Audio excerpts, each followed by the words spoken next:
శ్రీ శ్రీ శ్రీ భారతీ తీర్థస్వామి వారి యొక్క దివ్యమైనటువంటి సందేశంతో ప్రారంభమై వారి యొక్క అనుగ్రహ ఆశీస్సులతో ప్రారంభమైన ఈ శ్రీరామాయణ యజ్ఞ కార్యక్రమంలో 42 రోజుల పాటు 7 రోజులు ఒక కాండ చప్పున 6 కాండలు 6 ఏళ్ళు 42 రోజులలో పూర్తి చేసి చిట్ట చివర పట్టాభిషేకం వరకు శ్రీరామాయణాన్ని సంపూర్ణంగా ప్రవచనం చేసేటటువంటి భాగ్యం నాకు కలగడం పరమేశ్వరుని యొక్క నిర్హేతుక కృపాకటాక్ష వీక్షణంగా భావన చేస్తున్నాను.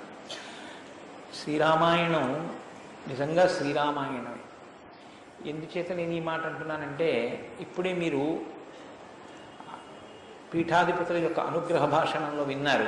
వేదవేద్యే పరే పుంసి జాతే దశరథాత్మజే వేద ప్రచేత సాదాసీత్ సాక్షాత్ రామాయణాత్మన అంటారు. అందులో ఎంత గొప్ప మాట అన్నారంటే, వేదవేద్యే పరే పుంసి, వేదము చేత ప్రతిపాదింపబడినవాడు, వేదము చేత తెలియబడేటటువంటి వాడు, వేదము ప్రమాణముగా ధర్మానుష్ఠానము చేసి మానవ జన్మ తరింప చేసుకుని భగవంతుని యొక్క అనుభవాన్ని మనం పొందడానికి వీలైనటువంటి స్థితిని కలిగి ఉన్నవాడైనటువంటి పరమేశ్వరుడు రామచంద్రమూర్తిగా ఈ భూమండలం మీద అవతరించి 11,000 సంవత్సరములు కరచరణాదులతో నడయాడాడు. రాముడు వేదము చేత ప్రతిపాదింపబడినటువంటి పరమేశ్వర స్వరూపం. ఆ భగవంతుడే రాముడిగా వచ్చాడు. భగవంతుణ్ణి ప్రతిపాదించేటటువంటి వేదం వాల్మీకి మహర్షి నోటి వెంట శ్రీరామాయణంగా వచ్చింది. అందుకే శ్రీరామాయణానికి వేదోపబృంహణము అని పేరు. వేదమే రామాయణం. వేదం దేన్ని ప్రతిపాదిస్తుంది? ప్రధానంగా వేదమంతా ధర్మమే ప్రతిపాదన చేస్తుంది. ధర్మం అంటే ఏమిటి? ధ్రియతేవా జనైరితి ధర్మం అని అమరకోశం. ధర్మం అంటే తెలుసుకోవడం ధర్మంలో ఒక భాగం. కేవలం తెలుసుకోవడం ధర్మం కాదు. తెలుసుకున్నాడు, అనుష్ఠించడు, అప్పుడు ధర్మమా అంటే ధర్మం కాదు. మీరు శ్రీరామాయణాన్ని జాగ్రత్తగా పరిశీలన చేస్తే రాముడికి ఎన్ని తెలుసో ఎంత తెలుసో, రావణుడికి అన్ని తెలుసు అంతా తెలుసు. కానీ రాముడి ముందు రావణుడు ఎందుకు నిలబడలేకపోయాడు? ఒక్కటే కారణం, తాను తెలుసుకున్నది తాను విన్నది అనుష్ఠించాడు రామచంద్రమూర్తి. తాను విన్నది తాను తెలుసుకున్నది తన సౌకర్యానికి అనుగుణంగా మార్చుకుని దబాయించి బ్రతికే ప్రయత్నం చేస్తాడు రావణాసురుడు. ధర్మాన్ని మీరు తెలుసుకోవడం ప్రధానం ఎంతో, దాన్ని అనుష్ఠించడం కూడా అంతే అవసరం. అనుష్ఠానానికి పనికిరానటువంటి ధర్మం ఉపయోగం లేనిది అవుతుంది. ఇంట్లో కర్ర ఉంది, వీధిలో కుక్క ఉంది. కుక్క మీ మీద పడడానికి ఉద్యుక్తమవుతున్న సమయంలో మీ ఇంట్లో కర్ర ఉంది కదా అని మీ మీద పడ్డం మానదు. మీ చేతిలో కర్ర ఉంటే కుక్క మీ మీద పడకుండా ఉంటుంది. ధర్మో రక్షతి రక్షిత అన్న మాటకు అర్థం ఏంటంటే, మీరు ధర్మాన్ని అనుష్ఠిస్తే మిమ్మల్ని ధర్మం కాపాడుతుంది. ధర్మం విషయంలో తెలుసుకోవలసినటువంటి అత్యంత ముఖ్యమైన విషయం ఒకటి ఉంటుంది. ధర్మం ఇలా అనుష్ఠిస్తే అలా వెంటనే ఫలితం ఇవ్వాలని ఎక్కడ ఉండదు. ఒకచో అలా ఉండొచ్చు. ధర్మం ఎటువంటిదంటే, పంట పండడం కోసమని చెప్పి వ్యవసాయదారుడు భూమిని దున్నడం మొదలు పెడతాడు. భూమిని దున్నగానే పంట పండుతుందా? భూమిని దున్నిన తరువాత వర్షం పడే వరకు ఎదురు చూడాలి. వర్షం పడితే పంట పండుతుందా?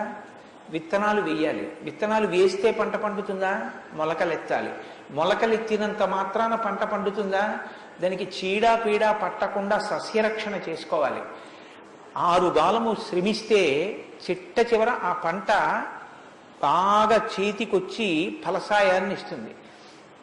అప్పుడు కోత కోసి తెచ్చి పొలం గట్టున వేసి బస్తాలకెత్తి ఇంటికి తీసుకెళ్లి దాచుకునే పర్యంతమూ పండిన పంట మీ చేతికి వచ్చింది అని నమ్మకంగా చెప్పడం సాధ్యం కాదు. ధర్మం కూడా అంతే. ఇవాళ మీరు ధర్మం చేశారు అని వెంటనే ఫలితం ఇవ్వదు. అధర్మం కూడా అంతే. మీరు ఇవాళ అధర్మం చేశారు అని వెంటనే ఫలితం ఇవ్వదు. లోకంలో మీరు చూస్తూ ఉంటారు, ఒక్కొక్కడు చాలా పాపాచరణముతో ఉంటాడు. ఈశ్వరుని యందు భక్తి ఉండదు. శాస్త్రం ఏది వద్దందో అది చేస్తూ ఉంటాడు, కానీ సర్వసుఖములను అనుభవిస్తూ ఉంటాడు. మనకేమనిపిస్తుందంటే ఆయన ఈశ్వరుణ్ణి ధిక్కరించాడు కదా, ఆయన ఏం ధర్మం పాటించట్లేదు కదా, ఆయన ఏం వేద ప్రమాణాన్ని అంగీకరించట్లేదు కదా, ఆయన సంతోషంగా సుఖంగా ఉన్నాడు. అన్నీ విని అన్నీ నమ్మి అన్నీ విశ్వసించి వేదమును ప్రమాణముగా స్వీకరించి ధర్మమును అనుష్ఠించినటువంటి నేను కష్టాలు పడుతున్నాను. ఏమిటి ఉపయోగం ఈ ధర్మం పట్టుకుంటే అనిపిస్తుంది. ధర్మం పట్టుకోవడం ఎటువంటిది అంటే పంట పండడం కోసమని పొలం దున్నడం లాంటిది. పొలం దున్ని కష్టపడిన వాడికి పంట ఎప్పటికైనా చేతికొచ్చినట్టే. ధర్మాన్ని అనుష్ఠించిన వాడికి కూడా ధర్మం కాపాడి తీరుతుంది. అధర్మం ఇంటికి అంటుకున్నటువంటి చిన్న మంట లాంటిది. చిన్న మంటే కదా నన్ను ఏం చేస్తుందని పడుకున్న వాడికి చిట్ట చివర ఇల్లంతా ఎలా కాలిపోతుందో, అధర్మంలో మనం ఉన్నామని తెలుసుకుని అధర్మ పథంలోంచి బయటికి వచ్చే ప్రయత్నం చేయకపోతే చిట్ట చివరికి జరిగేటటువంటి పరిణామం కూడా అలాగే ఉంటుంది. కాంచన లంక ఉంది, అంత బలగం ఉంది, అంత గొప్ప సుఖాలు అనుభవించాడు, 10 తలకాయలున్నాయి, గొప్ప తపస్సు ఉంది, ఈశ్వరుడి యొక్క అనుగ్రహాన్ని పొందాడు, పరమేశ్వరుణ్ణి సాకారంగా దర్శనం చేశాడు, పుష్పక విమానం ఎక్కి ప్రపంచమంతా తిరిగాడు. చిట్ట చివరికి ఏమయ్యాడు? అధర్మాన్ని పట్టుకున్నందుకు కడుపున పుట్టినటువంటి బిడ్డల దగ్గర నుండి భార్య చిట్ట చివర ఏడుస్తూ యుద్ధభూమిలోకి వచ్చి నువ్వు అధర్మాన్ని పాటించడం వల్లే ఇటువంటి చావు చచ్చావని మండోదరి గుండెలు బాదుకుని ఏడ్చేటటువంటి స్థితిని రావణుడు పొందాడు. ప్రతి క్షణం ధర్మాన్ని అనుష్ఠించాడు. ఎంత ఓపికగా అనుష్ఠించాడంటే ఎన్ని కష్టాలైనా రాని ఆయనకి కావలసింది మాత్రం ఒక్కటే, ధర్మం. ధర్మమా సుఖమా, ధర్మమా కష్టమా, ధర్మమా ప్రయోజనమా, ధర్మమా అడ్డదారా, ధర్మమా కోరిక తీరడమా, మీరు పక్కన ఏవి పెట్టి చూడండి, శ్రీరామచంద్రమూర్తి జీవితం అంతా ఒకటి, ధర్మమే. వాళ్ళన్నాడు సుగ్రీవుడితో ఎందుకు స్నేహం చేశావు? నాతో స్నేహం చేస్తే రావణాసురుణ్ణి నిగ్రహించి నీ భార్యని వెంటనే ఇప్పిద్దును, ఎందుకు సుగ్రీవుడితో స్నేహం చేశావని అడిగాడు. నాకు కావలసింది ధర్మం. అధర్మాన్ని పాటించేటటువంటి నీతోటి స్నేహం వల్ల నా భార్యని తెచ్చుకోవడం నాకు అక్కర్లేదు, అందుకు నిన్ను నిగ్రహించానన్నాడు. తండ్రి మరణించాడు, చెక్కు చెదరలేదు. భార్యను అపహరించారు, చెక్కు చెదరలేదు. రాజ్యం పోయింది, చెక్కు చెదరలేదు. జటాయువు మరణించాడు, చెక్కు చెదరలేదు. ఇలా కాదన్నయ్య, ఈ మార్గాన్ని విడిచిపెట్టి ఇలా వెళ్ళన్నాడు తోడ పుట్టినటువంటి లక్ష్మణమూర్తి. నాకు వద్దన్నాడు. కన్న తల్లి కౌసల్య అంది, నీ తండ్రి ఇటువంటి దురాత్ముడు కాబట్టి నన్ను కూడా నీతో తీసుకెళ్ళండి. వద్దమ్మా, ధర్మం ప్రధానం అన్నాడు. ఎన్ని పర్యాయాలు ఆయన మాట్లాడితే ధర్మం ధర్మం ధర్మం. అయితే ఇక్కడ మీరు ఒక మాట గమనించవలసి ఉంటుంది. ధర్మం అంటే ఏది ధర్మం? కోటేశ్వరరావు గారు చెప్తే ధర్మం అవుతుందా? లేకపోతే ఎవరో నేను ఇది చెప్తానండి ఇది ధర్మం అంటే అవుతుందా? మనం చెప్తే ధర్మం అవదు, వేదం చెప్తే ధర్మం అవుతుంది. వేదం ఏది చెప్పిందో అది ధర్మం. వేదమునకు వ్యతిరేకముగా చెప్పనటువంటి స్మృతి చెప్పినది ధర్మం. వేదమునకు వ్యతిరేకంగా చెప్పని స్మృతి చెప్పిన మాట పాటించిన వాడిది ధర్మం. ఆ ధర్మం ఎవడు పట్టుకుంటాడో వాడే శ్రీరాముడు. ఆ ధర్మాన్ని ఎవడు పట్టుకుంటాడో వాడు అంతిమంగా పొందేది ఏదంటే విజయమే. 11,000 సంవత్సరములు ఈ భూమండలాన్ని పరిపాలించినటువంటి రామచంద్రమూర్తి పడనటువంటి కష్టం లేదు. ఇన్ని కష్టాలు పడుతున్నా ఆయన ఇతరులకు సుఖాన్ని ఇచ్చాడు, ఇతరులకు ఆనందం ఇచ్చాడు, ఇతరులకు సంతోషం ఇచ్చాడు తప్ప నేనింత కష్టంలో ఉన్నాను మీరు ఎందుకు నవ్వాలని ఆయన ఎన్నడూ అడగలేదు. అందుకే రాముడు యోగి అన్నారు పెద్దలు. యోగి అంటే పైన ఎన్ని కష్టాలైనా రావచ్చు, కానీ లోపల మాత్రం తాను నిర్వికారంగా ఉంటాడు. అందుకే పుట్టినది కూడా నవమి తిథి నాడు పుట్టాడు మహానుభావుడు. 9 అంకెకున్న గొప్పతనం చూడండి. మీరు ఎంత పెట్టి 9ని హెచ్చ వేయండి మళ్ళీ 9గా మారుతూ ఉంటుంది.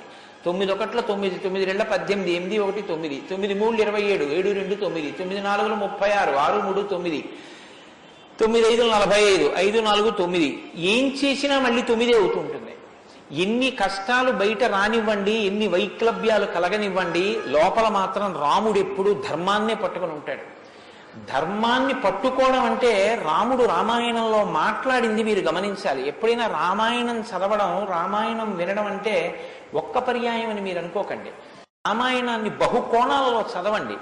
రాముడు మాట్లాడితే అని రామాయణం చదవండి ఒకసారి. రాముడు ఎప్పుడు నేను ఇలా చెప్తాను అని అనడం. రాముడు ఎప్పుడు చెప్పినా ఎలా చెప్తాడంటే ఋషులు ఇలా చెప్పారంటాడు. పెద్దలు ఇలా చెప్పారంటాడు, శాస్త్రం ఇలా చెప్పిందంటాడు తప్ప నేను ఇలా చెప్తానన్నాడు రాముడు. తన నిర్ణయం కాదు, తాను ఏది చెప్పాలో కాదు, శాస్త్రం ఏం చెప్పిందో చెప్తాడు, ఋషులు ఏం చెప్పారో చెప్తాడు, పెద్దలు ఏం చెప్పారో చెప్తాడు, తాను ఎందుకు ధర్మాన్ని అనుష్ఠిస్తున్నానో చెప్తాడు. తన జీవితాన్ని ఆదర్శవంతంగా తీసుకొచ్చి మనుష్య జాతికంతటికి ఫలంగా అందించాడు.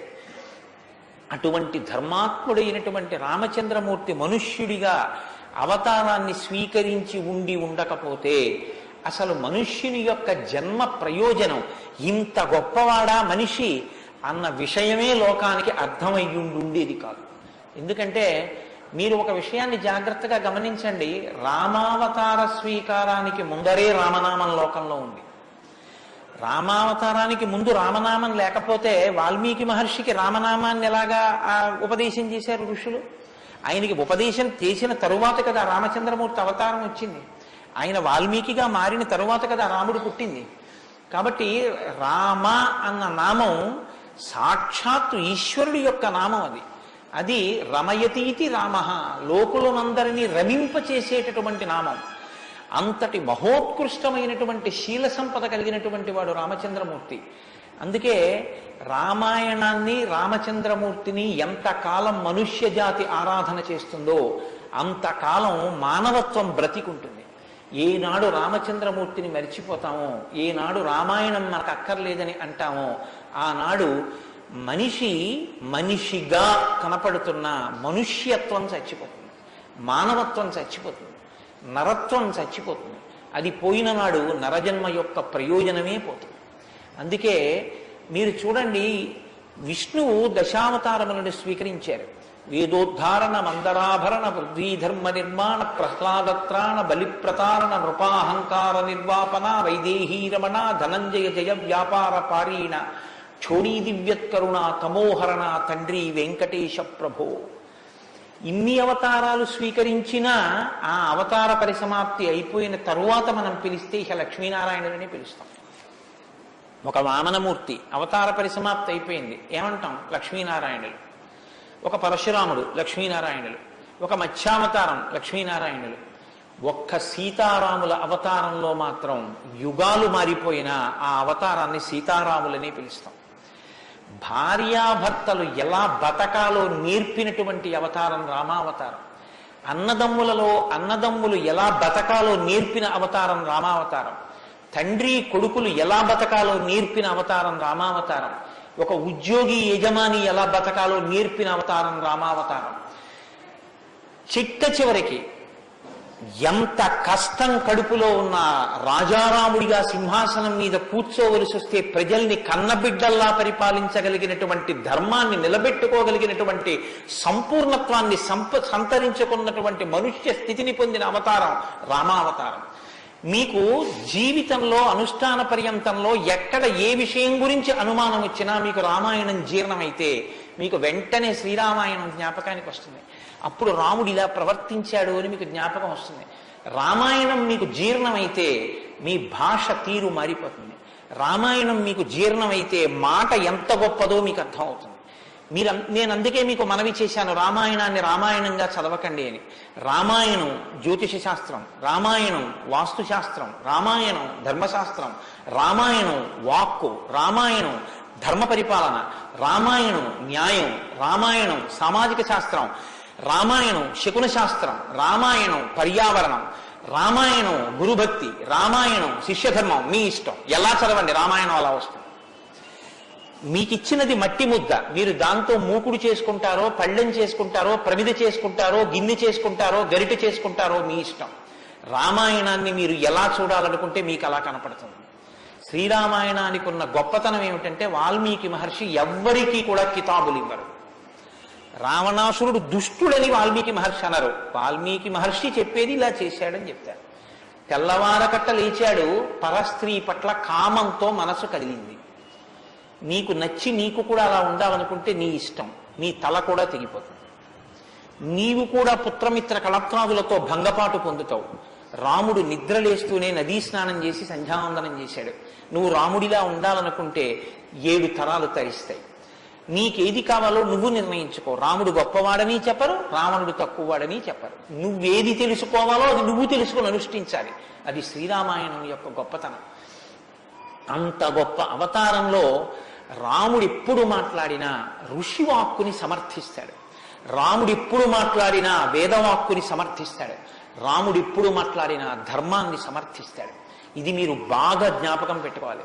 మనం శ్రీరామాయణం వింటున్నది శృంగగిరి పీఠంలో వింటున్నాం.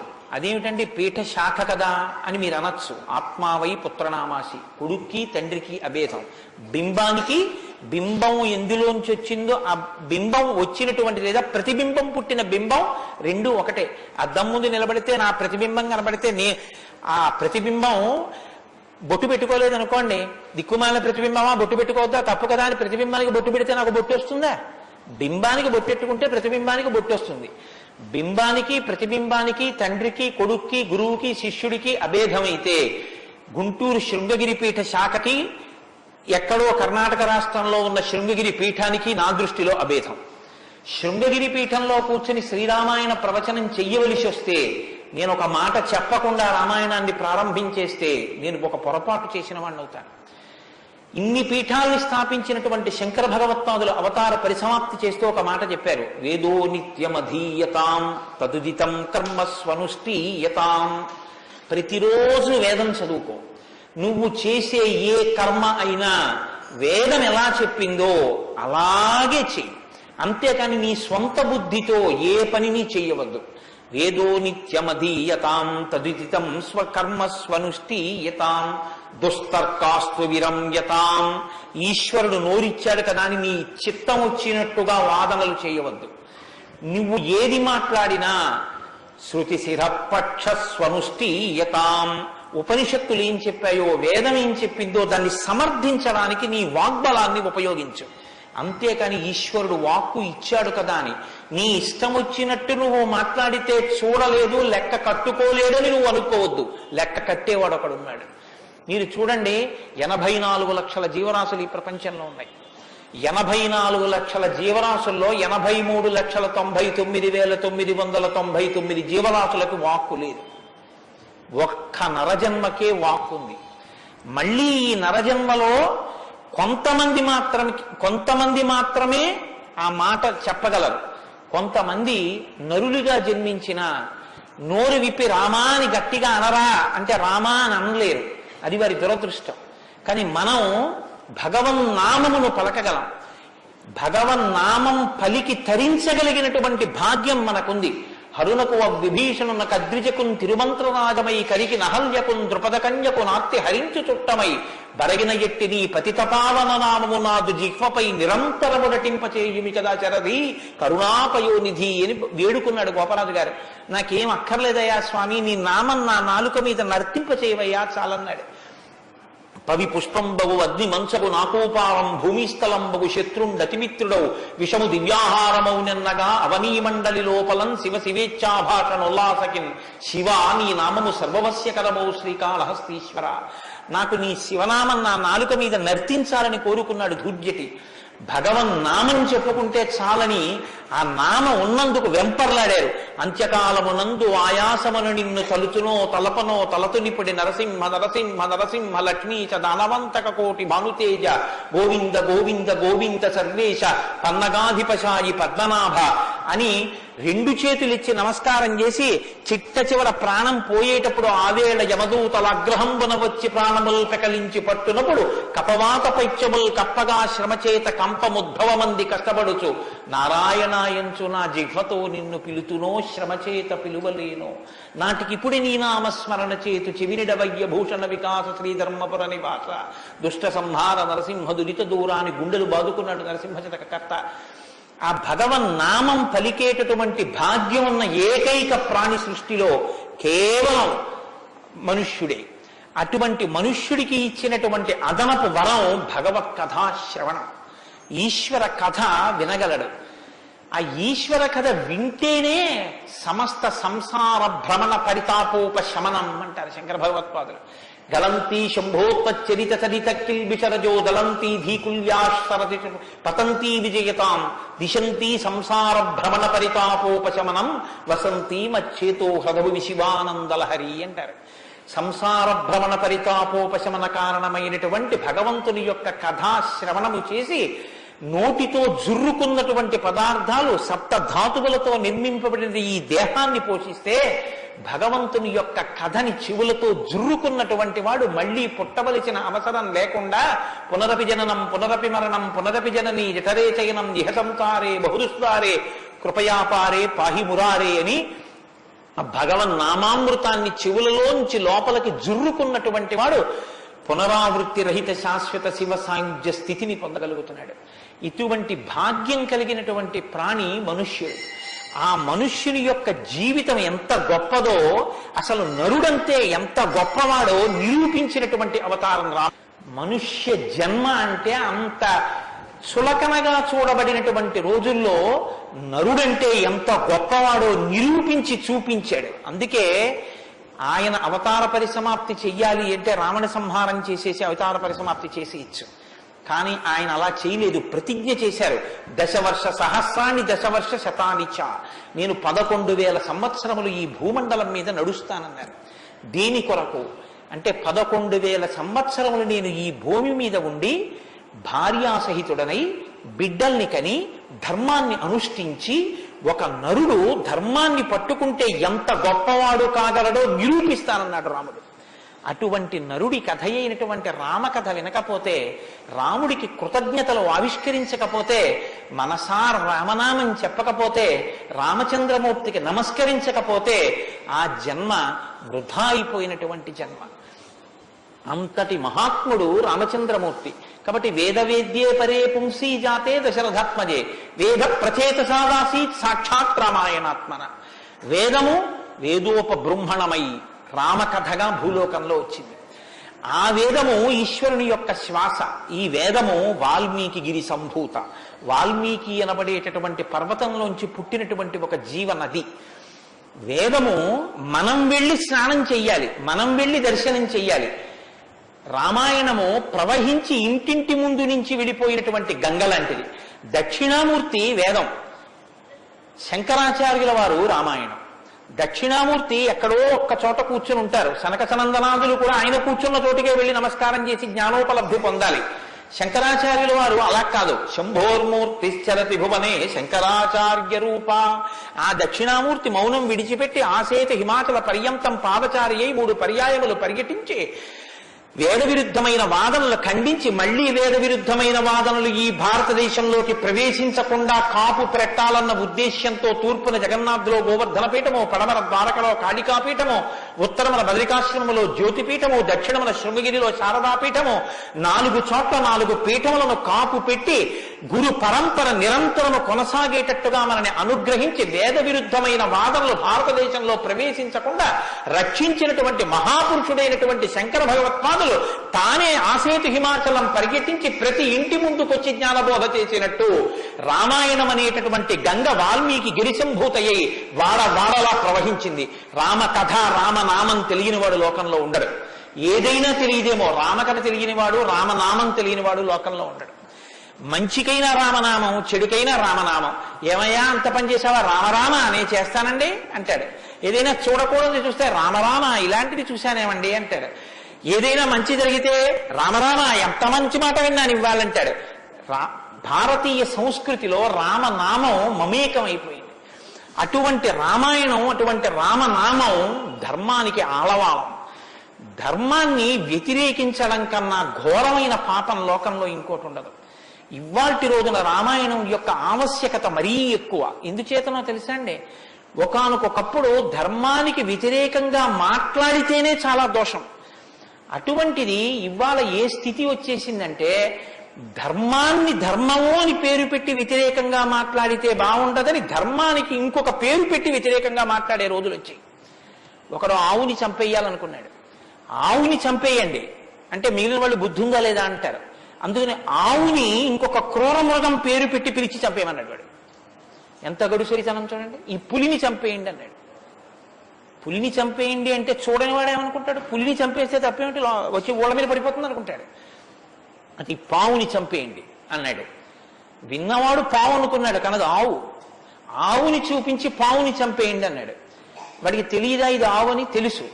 మరి ఆవుని చంపేయండి అని ఎందుకండవు అంటే, ఆవుని చంపేయండి అంటే ఆవుని చంపడం ఏమిట్రా అంటారని పావుని చంపేయండి అన్నాడు. తెలిసి ధర్మాన్ని ఆచరించకండి అంటే జనం తిరగబడతారని మూఢ విశ్వాసాల జోలికి వెళ్ళకండి అంటున్నాడు.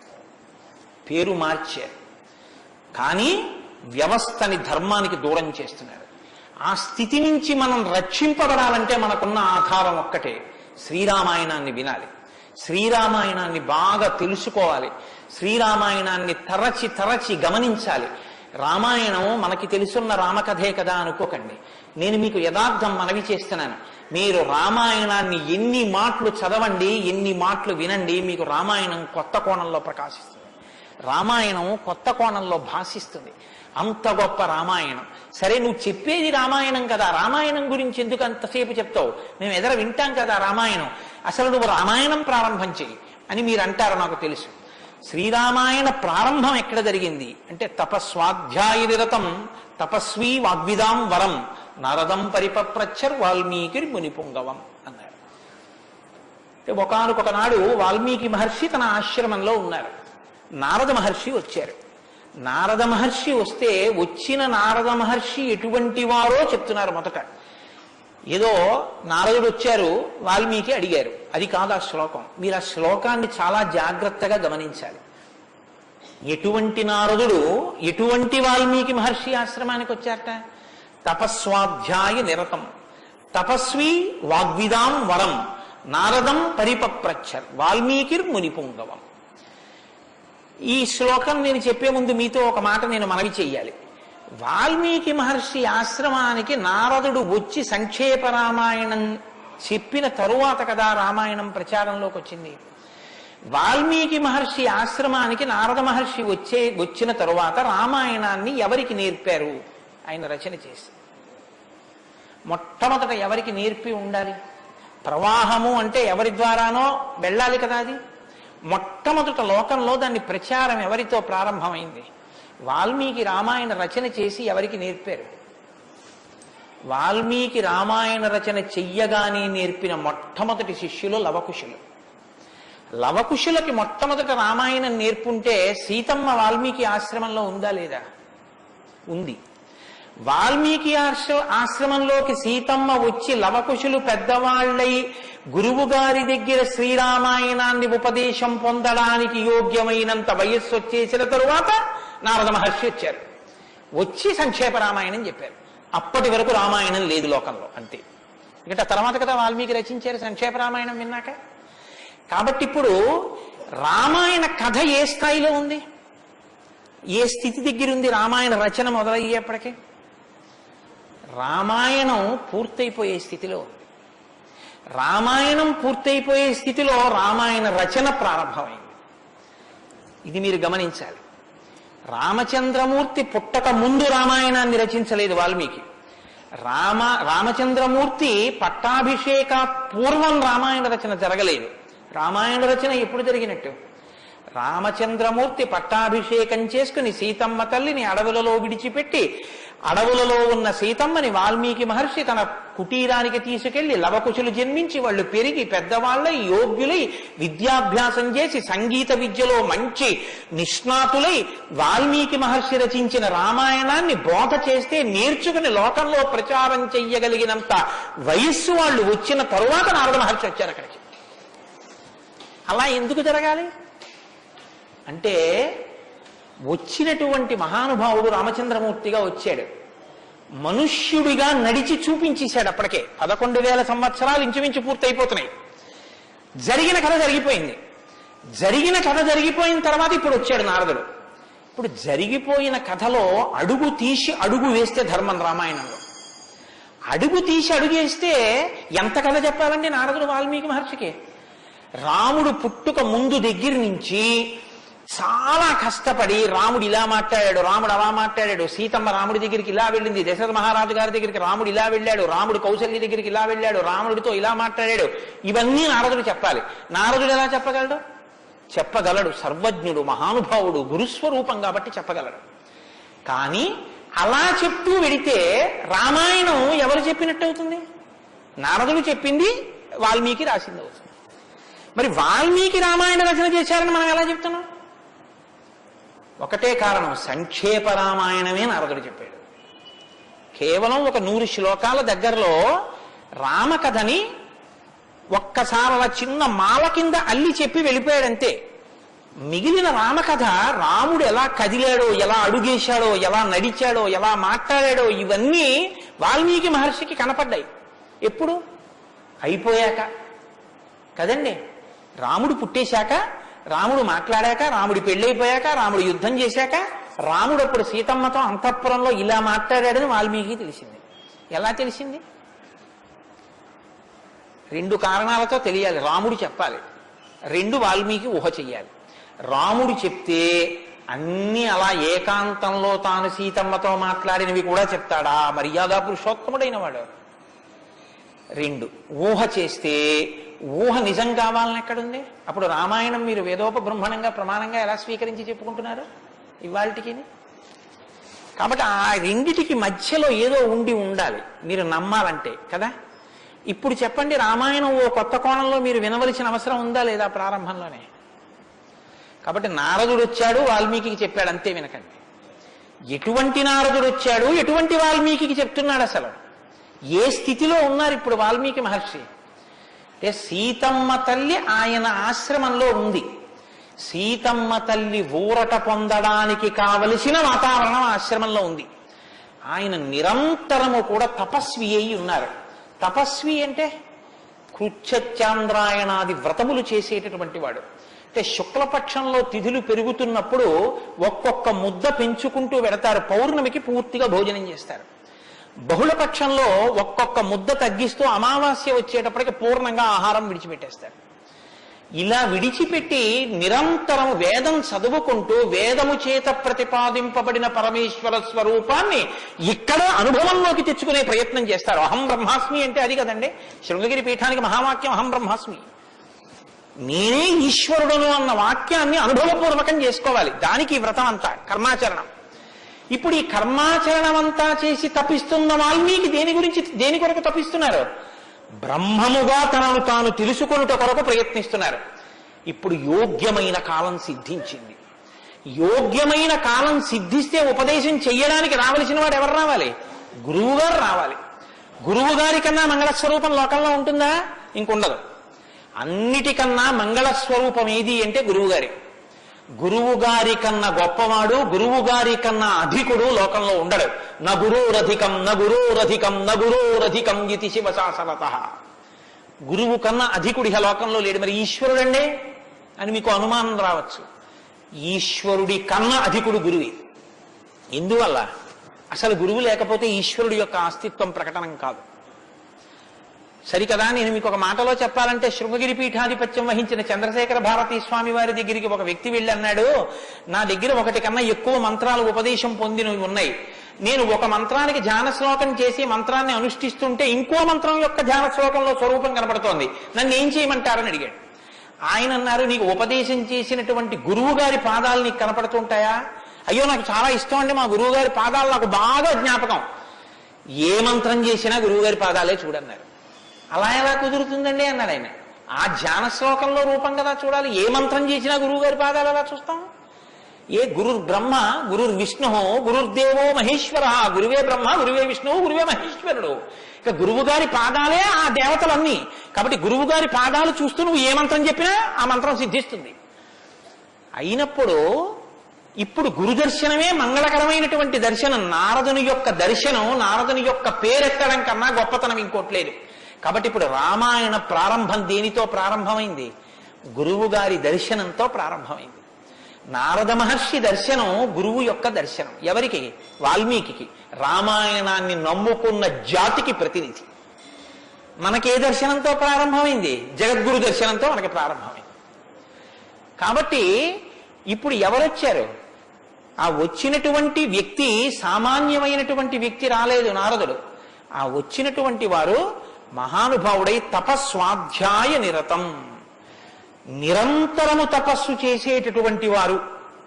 మీతో మాట మనవి చేశాను. తపస్సు అంటే ఈ వ్రతమును ఆచరిస్తూ నిత్య నైమిత్తిక కర్మలను వైక్లభ్యం లేకుండా అనుష్ఠించేటటువంటి వారు. నిత్యకర్మ అని ఒకటి ఉంటుంది, అది ఎప్పుడూ మానడానికి వీల్లేదు. సంధ్యావందనం ఉంది, ఎప్పుడూ మానకూడదు, ఎప్పుడూ చేయవలసిందే. నైమిత్తిక కర్మ ఉంది, ఒక్కొక్క తిథి నాడు ఒక్కొక్కటి చెయ్యవలసి ఉంటుంది. శ్రీరామ నవమి వచ్చిందనుకోండి, ఏం చెయ్యాలి? శ్రీరామనవమి నాడు ఉదయం నుంచి రాత్రి వరకు శ్రీరామ జయ రామ జయ జయ రామ అన్న 13 అక్షరాల మంత్రాన్ని రాత్రి వరకు చేసి, రాత్రి ప్రదక్షిణం చేసి, ఉపవాసం చేసి, మరునాడు ఉదయం ఎక్కడ మీరు ఈ మంత్రం చేశారో అక్కడికి వచ్చిన తరువాత శ్రీరామ పట్టాభిషేక సర్గ, శ్రీరామావతార సర్గ, ఈ 2 సర్గలు పారాయణ చేయాలి. ఈ 2 పారాయణ చేసి, మన శ్రీరామనవమి నాడు మేము కాకినాడలో అయ్యప్ప స్వామి దేవాలయంలో చేశాం. అవి ఈ 2 సర్గలు పారాయణ చేసి, తదనంతరం ముందు పేదలకి అన్నదానం నారాయణ సేవగా చేసి, తరువాత తాను ఆహారం స్వీకరించాలి. అది శ్రీరామనవమి నాడు చేయవలసినటువంటి విధానం. దీన్ని నైమిత్తిక తిథి ఆచరణము అంటారు. ఒక్కొక్క తిథి ఒక్కొక్కలా చెయ్యాలి. నిత్యకర్మ చేస్తూ, నైమిత్తిక తిథులను చేస్తూ, కృత్యచరాంద్రాయణాది వ్రతములను చేస్తూ, ఎప్పుడూ వేదాన్ని అలా చదువుకుంటూ, వేదము చెప్పినటువంటి హృదయాన్ని, వేదము చెప్పినటువంటి మంత్రములలో ఉన్న సారమును అవగతం చేసుకుని బ్రహ్మమును అనుభవంలోకి తెచ్చుకునేటటువంటి ప్రయత్నం చెయ్యడానికి ఉపకరణంగా ఈ శరీరాన్ని వాడుకుంటున్నవారు. ఎంత తేడా ఉందో మీరు గమనించండి. మనం ఏం చేస్తామంటే, ఈ శరీరాన్ని పోషించి ఈ శరీరము వలన ఎన్ని సుఖములు పొందవచ్చో అన్ని సుఖములను పొందడానికి సాధనంగా దీన్ని వాడతాం.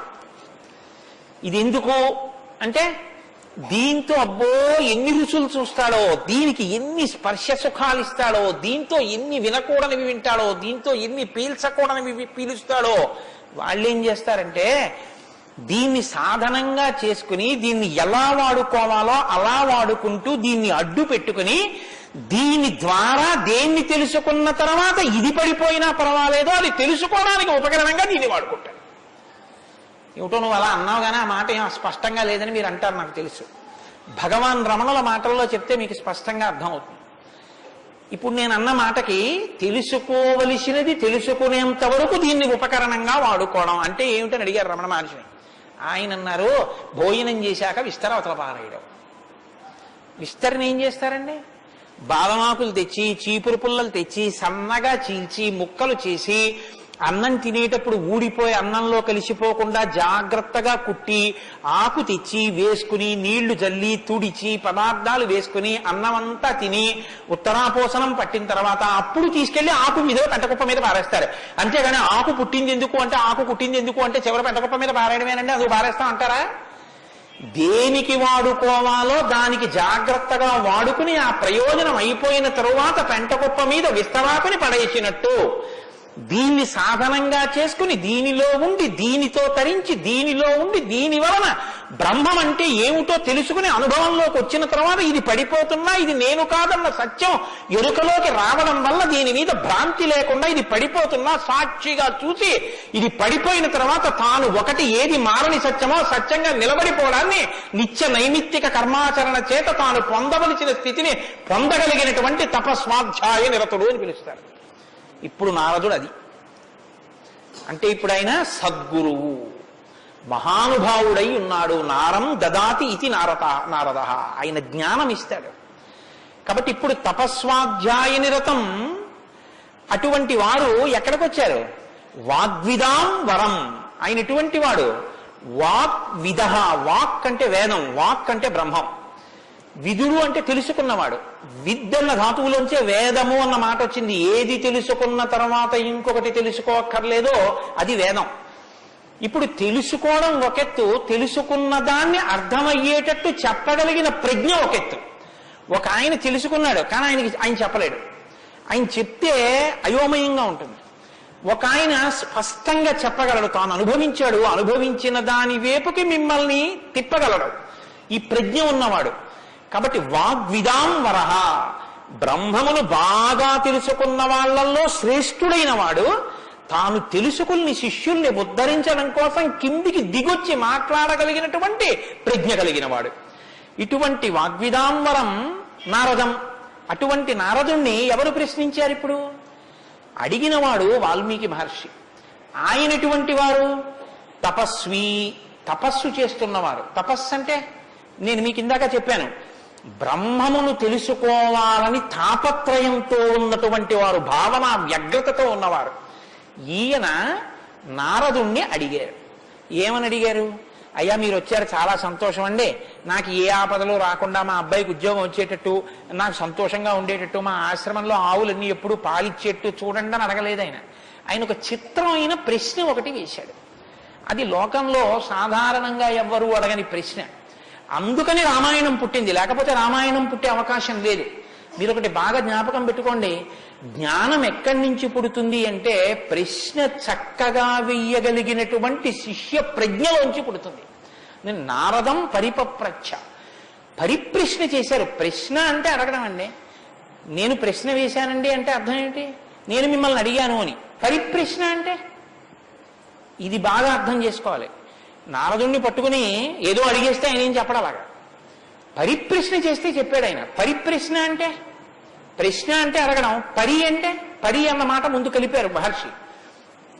పరి అంటే బాగా జ్ఞాపకం పెట్టుకోండి, ఇప్పుడు నేను ఎవరిని అడుగుతున్నానో ఆ మహానుభావుడు నోరు విప్పి చెప్పినటువంటి మాట త్రికాలముల యందు సత్యమే. ఆయన చెప్పిన మాట మీద నాకు అవిశ్వాసం అన్న మాట ఉండక్కర్లేదు. ఆయన అన్నారు అంటే అది జరిగి తీరుతుందంతే. ఆయన చెప్పింది చేస్తే ఆ ఫలితం వస్తుందంతే. ఆయనటువంటి శక్తివంతుడు. ఈ నమ్మకం మీకు ఉండి అడగడం మొదలు పెడితే శ్రద్ధ, పరిప్రశ్నకి ముందే ఉంటుందో తెలుసా అండి? శ్రద్ధ ఉంటుంది. శ్రద్ధ లేకుండా వినయం ఎలా వస్తుందండి? మీరు నాకు చెప్పండి. ఇప్పుడు నేను ఒక ఆయన దగ్గరికి వెళ్ళి ఇలా అయ్యా నమస్కారం అండి అని ఇలా ప్రణిపాతం చేసి నేల మీద పడి ఎంతో ఇదిగా రెండు చేతులు ఇలా చాపి అయ్యా మీరు నాకు దయచేసి అనుగ్రహించి ఇది చెప్పాలని ఎందుకు అడుగుతాను? ఆయన శక్తివంతుడని నేను నమ్మితేను. వీడి మొహం వీడికేం వచ్చు అనుకున్నాను అనుకో, నేను నీకేం తెలిసాడో అంత అంతే పరిప్రశ్న చేస్తారేంటి? వినయం ఎప్పుడు ఉంటుంది? ఆయన శక్తివంతుడని తెలిస్తే వినయం ఉంటుంది. ఆయన శక్తివంతుడని మీరు నమ్మడాన్ని శాస్త్రంలో ఏమంటారో తెలుసా అండి? శ్రద్ధ అని పిలుస్తారు. శంకరాచార్యులు వారు భాష్యం చేస్తూ శ్రద్ధ అన్న మాట గురించి ఒక మాట చెప్పారు. శాస్త్రస్య గురువాక్యస్య సత్యబుద్ధ్యావధారణ సా శ్రద్ధా కవితా సిద్ధి యా వస్తూపలభ్యతే. శ్రద్ధ అన్న మాటకు అర్థం ఏమిటంటే శాస్త్రము చెప్పినా గురువు గారు చెప్పినా అది పరమ సత్యము, ఇక దానికి తిరుగులేదు, అది కాని పాటిస్తే మనకి ఫలితము వచ్చి తీరుతుందని నమ్మడమే శ్రద్ధ అని పేరు. ఆ శ్రద్ధ ఎక్కడుందో దానిలోంచి వినయం వస్తుంది. అప్పుడు గురువు గారిని చూసి వంగి వంగి వంగి వంగి నమస్కరించి మాట్లాడతావు. ఎందుకు మాట్లాడాలైనా? ఆయన ఏం చేతకాకో మాట్లాడకపోతే ఆనందించలేని వాడో కాడు. ఆయన ఒక్కడు తనలో తాను ఆనందించగలడు. మరి ఇప్పుడు ఎందుకు మాట్లాడుతున్నాడు? నీ కొరకు మాట్లాడుతున్నాడు. ఆయన త్యాగం చేశాడు. ఆయన కంఠానికి శోష కలిగింది, అంటే బాధ కలిగింది. ఆయన ఊపిరికి ఘర్షణ కలిగింది. ఆయన శరీరానికి చెమట పట్టింది. దేని కొరకు? నీ కొరకు. ఆయన నీ కొరకు మాట్లాడుతున్నాడు. ఇది గుర్తిస్తే వినయం. ఈ త్యాగానికి నేనేమి ఇవ్వగలను ఆయనకి? ఈ కృతజ్ఞతాభావంతో నువ్వు నిలబడగలిగితే, అలా నువ్వు ప్రశ్నించగలిగితే పరిప్రశ్న అంటారు. ఇప్పుడు నారదం పరిపప్రచ్ఛ ఇలా ప్రశ్న వేశాడు తప్ప ఏదో ప్రశ్న వేస్తే రామాయణం వచ్చిందని మీరు అనుకోకండి. పరిప్రశ్న చేస్తే రామాయణం వచ్చింది. ఇప్పటి వరకు నారదుడు ఏం మాట్లాడలేదు, మీరు బాగా గమనించండి. వచ్చాడంతే, లోపలికి వచ్చారు, వాల్మీకి మహర్షి చూశారు, అర్ఘ్యపాద్యాదులు ఇచ్చారు, కూర్చోబెట్టారు. ఇప్పుడు పరిప్రశ్న చేస్తున్నారు. ఏ ప్రశ్న వేస్తే అసలు రామాయణం గురించి చెప్పారు ఆయన.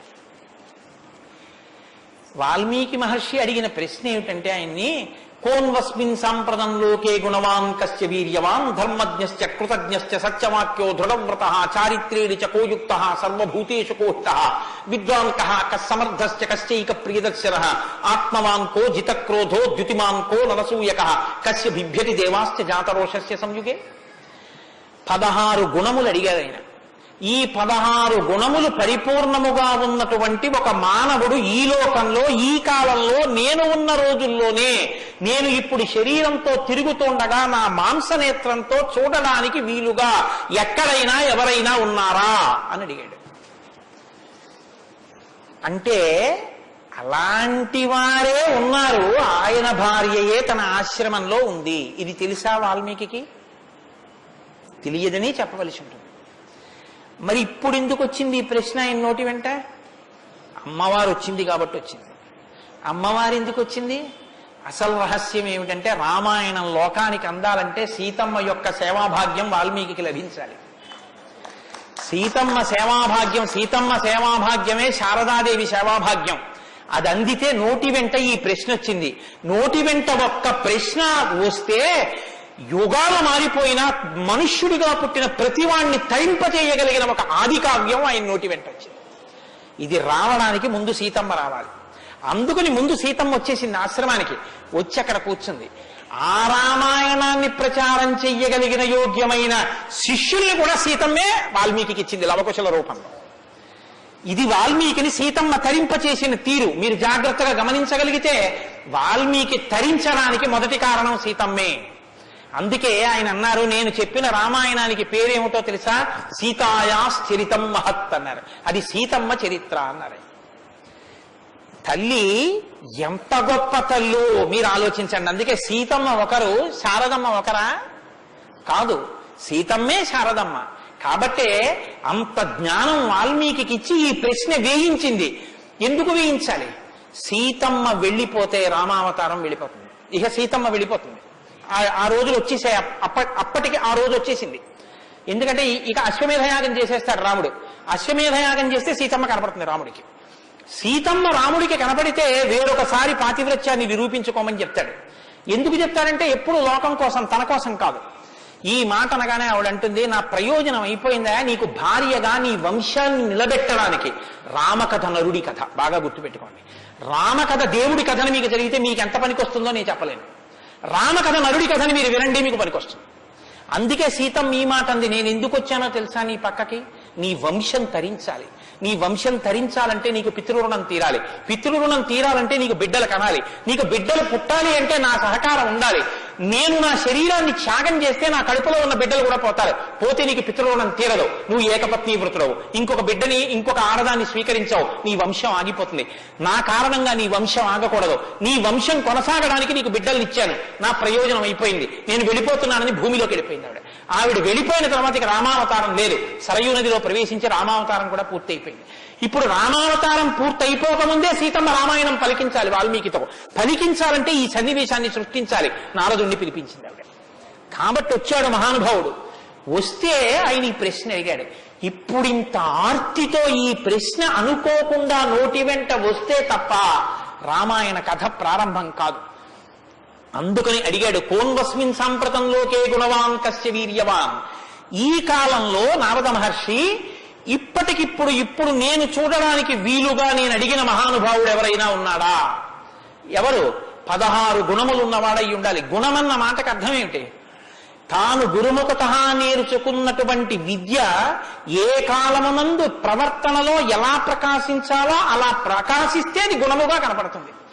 మా గురువు గారు నన్ను, నాయనా ఒరే కోటేశ్వరరావు, గోవులకు సేవ చెయ్యరా అని చెప్పారనుకోండి. నేను అలా గుళ్ళోకి వెళ్ళిపోతున్నాను. ఓ అరడజన అరటిపళ్ళు పట్టుకుని దేవాలయంలోకి వెడుతున్నాను. ఒక ఆవు నా వంక చూసి ఇలా ఇలా ఇలా ఇలా నోరు చాపింది.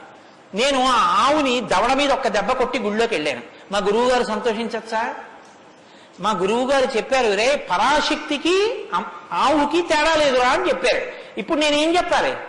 నేను లోపలికి వెళ్ళి అర్చకుడికి ఇస్తే నివేదన చేస్తాడు. ఇక్కడ నా తల్లి ఎదురొచ్చి నా దగ్గర ప్రత్యక్షంగా తింటానని అడుగుతోంది.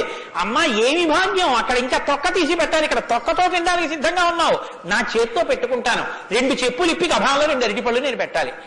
పెడితే నేను గురువాక్యాన్ని అనుష్ఠానంలోకి తెచ్చుకున్నవాడిని. ఇప్పుడు గుణముగా ప్రకాశిస్తుంది. కోటేశ్వరరావు గారండే వాళ్ళ గురువు గారు చెప్పింది గుర్తు పెట్టుకుని ఆవుకి 2 అరటిపళ్ళు పెట్టాడు. అదో గుణం. అంటే నేను నా గురించి చెప్పుకుంటున్నాను అనుకోకండి. నేనే అటువంటి పుణ్యకార్యాలు చేసిన వాడిని కాదు మహాప్రభు. ఏదో ఉదాహరణకి చెప్పానంతే. అదే స్వోత్కర్ష కోసం చెప్పిన వాడిని కాదు. కాబట్టి గుణము అంటే విన్నది, చదువుకున్నది, ప్రవర్తనయందు ఆ సందర్భంలో ప్రకటనమైతే, ప్రకాశిస్తే గుణం అవుతుంది. అలా ఉన్నాయా ఎవరికైనా? అలా ఉన్నవాడు ఉన్నాడా? గురువుగారి దగ్గర నేర్చుకున్నవి అనుష్ఠానంలోకి వచ్చేటప్పటికి గురువు ఏం చెప్పారో అలా ప్రవర్తించిన వాడు ఉన్నాడా? మీరు ఇలా వినండి రామాయణాన్ని ఇంక తర్వాత. కోన్వస్మిన్ సంప్రదంలోకే ఎప్పుడో కాదు వామనమవుతున్నారు, నరసింహావతారం ఉందని చెప్పకు. ఇప్పుడున్నాడా? ఇది వాల్మీకి ప్రశ్న. కోన్వస్మిన్ సంప్రదంవాన్ కస్య వీర్యవాన్. వీర్యవాన్ అంటే వీర్యవంతుడున్నాడా? వీర్యవంతుడంటే ఎటువంటి యుద్ధం వచ్చినా చెక్కు చెదరకుండా తానుగా నిలబడి తనలో ఏ మార్పు లేకుండా బయట మార్పు తేగలిగిన వాడు, ఎంతమందినైనా పడగొట్టగలిగిన వాడు, అటువంటి వాడు ఉన్నాడా? ఉంటే వీర్యవాన్. కోన్వస్మిన్ సంప్రదంలోకే గుణవాన్ కస్య వీర్యవాన్ ధర్మజ్ఞశ్చ. ధర్మం తెలుసుకున్నవాడు ఉన్నాడా? ధర్మం తెలియడం అంటే మీరు బాగా గుర్తుపెట్టుకోండి, ధర్మం తెలియడం అంటే ఏమిటో తెలుసా అండి? అధర్మం కూడా తెలియడం. ధర్మమే తెలిస్తే పూర్ణత్వం కాదు. ధర్మం తెలియడం అంటే అధర్మం కూడా తెలియడం. ఏది చెయ్యాలో తెలియడం అంటే ఏది చెయ్యకూడదో కూడా తెలియడం. మీరు కొంచెం ఆలోచించండి. నేను మాట అనేసి వదిలేస్తాను, ఇప్పుడు మీరు జవాబు చెప్పక్కర్లేదు. చెయ్యమన్నది చెయ్యడం తేలిక, చెయ్యొద్దన్నది వదిలేయడం తేలిక. చెయ్యొద్దన్నది వదిలేయడమే చాలా కష్టం. మీరు చూడండి, నేను మంత్రం ఇస్తాను 11 మార్లు చెయ్యండి రోజు, ఒక్క మాట కూడా మీకు కోతి గుర్తు రాకూడదన్నాను అనుకోండి, అలా చేయగలరా? ఇది వద్దు అని ఏదంటామో అదే చేయబుద్ధి చేస్తుంది. దేవుడికి 2 అగరత్తులు పెట్టు అన్నాను అనుకోండి, భయానికో భక్తికో 2 అగరత్తులు వెలిగించేయడం తేలిక. వద్దన్నది చేయకుండా ఉన్నవాడు ప్రజ్ఞావంతుడు. వద్దన్నది చేయకుండా ఉండాలంటే అధర్మం తెలియాలి కదండి. అధర్మం తెలియడం, ధర్మం తెలియడం, ధర్మం పాటించడం, అధర్మం విడిచిపెట్టడం, అధర్మం చేసిన వాడిని కూడా ఉండకుండా చేయడం, ఎందుకంటే వాడి వల్ల ధర్మం వ్యాప్తి చెందకుండా. ఇది ధర్మం తెలియడం. కాబట్టి ధర్మజ్ఞశ్చ కృతజ్ఞశ్చ. కృతజ్ఞశ్చ అంటే ఎవరో తనకు ఒక ఉపకారం చేశాడు, వాడు అదృష్టం అండి నన్ను సేవించుకున్నాడు అండం కాదు. ఎంత మహానుభావుడండి, నిజంగా నాకు ఎంత ఉపకారం చేశారండి, ఎంత ఉపకారం చేశారండి అని తలుచుకు పొంగిపోగలిగినటువంటి మనసు ఉండడం. అసలు మనుష్య జన్మకు ఉండవలసిన ప్రధాన లక్షణం అదేనండి. కృతజ్ఞో నాస్తి నిష్కృతి. కృతజ్ఞత లేని వాడికి నిష్కృతి లేదు.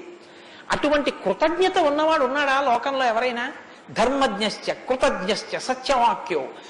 ఎప్పుడూ సత్యమే మాట్లాడాలి, నిన్ను విరిగి మీద పడిపోని నేను సత్యమే చెప్తాను అని వ్రతం పట్టినవాడు ఎవరైనా ఉన్నాడా? సత్యవాక్యో దృఢవ్రత. ఒక పని మొదలు పెడితే అనుకున్నాం కాదండి అది అలా అవుతుందా అందుకని వదిలేశాను లేండి ఇప్పుడు మార్చేశాను సంకల్పం అనకుండా తాను ఒక్కసారి నోటి వెంట ఇది చేస్తానని అంటే పిడుగులు పడిపోయినా ఆ పని చెయ్యగలిగినటువంటి వాడు, దాన్ని విడిచిపెట్టనటువంటి వాడు, అటువంటి పూనిక ఉన్నవాడు ఉన్నాడా? దృఢవ్రత. కాబట్టి కోన్వస్మిన్ సంప్రదంలోకే గుణవాన్ కస్య వీర్యవాన్ ధర్మజ్ఞశ్చ కృతజ్ఞశ్చ సత్యవాక్యో దృఢవ్రత చారిత్రేణ చకోయుక్తః. ఆయన ప్రవర్తనని చూస్తే ఇంకా మీరు వేదం చదవక్కర్లేదు. వేదం చదవక్కర్లేదంటే చదవద్దని కాదు నా ఉద్దేశం. ఆయన ప్రవర్తన చూస్తే ఆయన ఏది చేశారో అదే వేదం చెప్పింది అని గుర్తు. అటువంటి ప్రవర్తన ఉన్నవాడు ఉన్నాడా? పడుకున్నా, లేచినా, మాట్లాడినా, కూర్చున్నా, నించున్నా, నడిచినా, ఏం చేస్తున్నా ధర్మానికి అనుగుణంగా ప్రవర్తించగలిగినటువంటి, నడవడిగలిగినటువంటి వాడు లోకంలో ఉన్నాడా? చారిత్రేణ చకోయుక్త సర్వభూతేషు కోహిత. ఇంత బలపరాక్రమాలు ఉండి కూడా సమస్త భూతముల పట్ల దయ కలిగిన వాడు లోకంలో ఉన్నాడా? గుండెల నిండా అంత కారుణ్యం ఉన్నవాడు ఉన్నాడా? సర్వభూతేషు కోహిత విద్వాంకః. తెలుసుకోవలసినవన్నీ సమస్తము తెలుసుకున్నటువంటి విజ్ఞాని ఉన్నాడా? అటువంటి విద్వాంసుడు ఉన్నాడా? విద్వాంకః కస్సమర్థశ్చ. ఎటువంటి పనైనా సరే వీరు చెయ్యలేరు అనొచ్చేమో కానీ ఆయన ఇది చెయ్యలేరని చెప్పడానికి ఒక పని లేకుండా ఏ పనులైనా చెయ్యగలిగిన వాడు ఉన్నాడా? కస్సమర్థశ్చ కశ్చైక ప్రియదర్శన. ఎప్పుడు మీరు చూసినా చూడాలనిపించేట్టుగా ఉండేవాడు ఉన్నాడా?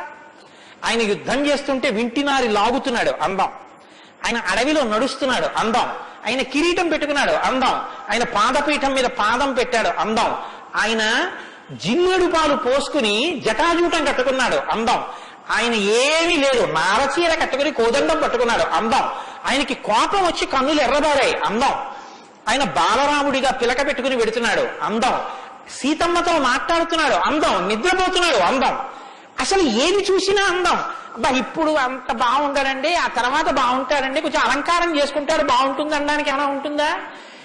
ఎప్పుడు నువ్వు చూసినా అలాగే చూడాలనిపించేటట్టుగా ఉండేవాడు ఎవరైనా ఉన్నాడా? కశ్చైక ప్రియదర్శన ఎంత పెద్ద మాట అండి. నిద్రపోతుంటే చూసావు, ఆ నిద్రపోతుంటే చూడాలండి ఆయన సౌందర్యం, ఆ మాట ఎవరికన్నా ఉంటుందండి లోకంలో? ఏమన్నా ఆయన నిద్రపోతుంటే ఎంత బాగుంటాడండి అంటారా? ఏమన్నా ఆయన నిద్ర లేచి ఒళ్ళు విరుచుకుంటుంటే చూడాలండి ఆయన అందం ఎవరికైనా ఉందా? ఆయన యుద్ధం చేస్తుంటే చూడాలండి అందం ఎవరికైనా ఉంటుందా? ఎంతటి అందగాడు రామో! ఆయన పుంసామోహన రూపాయ పుణ్య శ్లోకాయ మంగళం.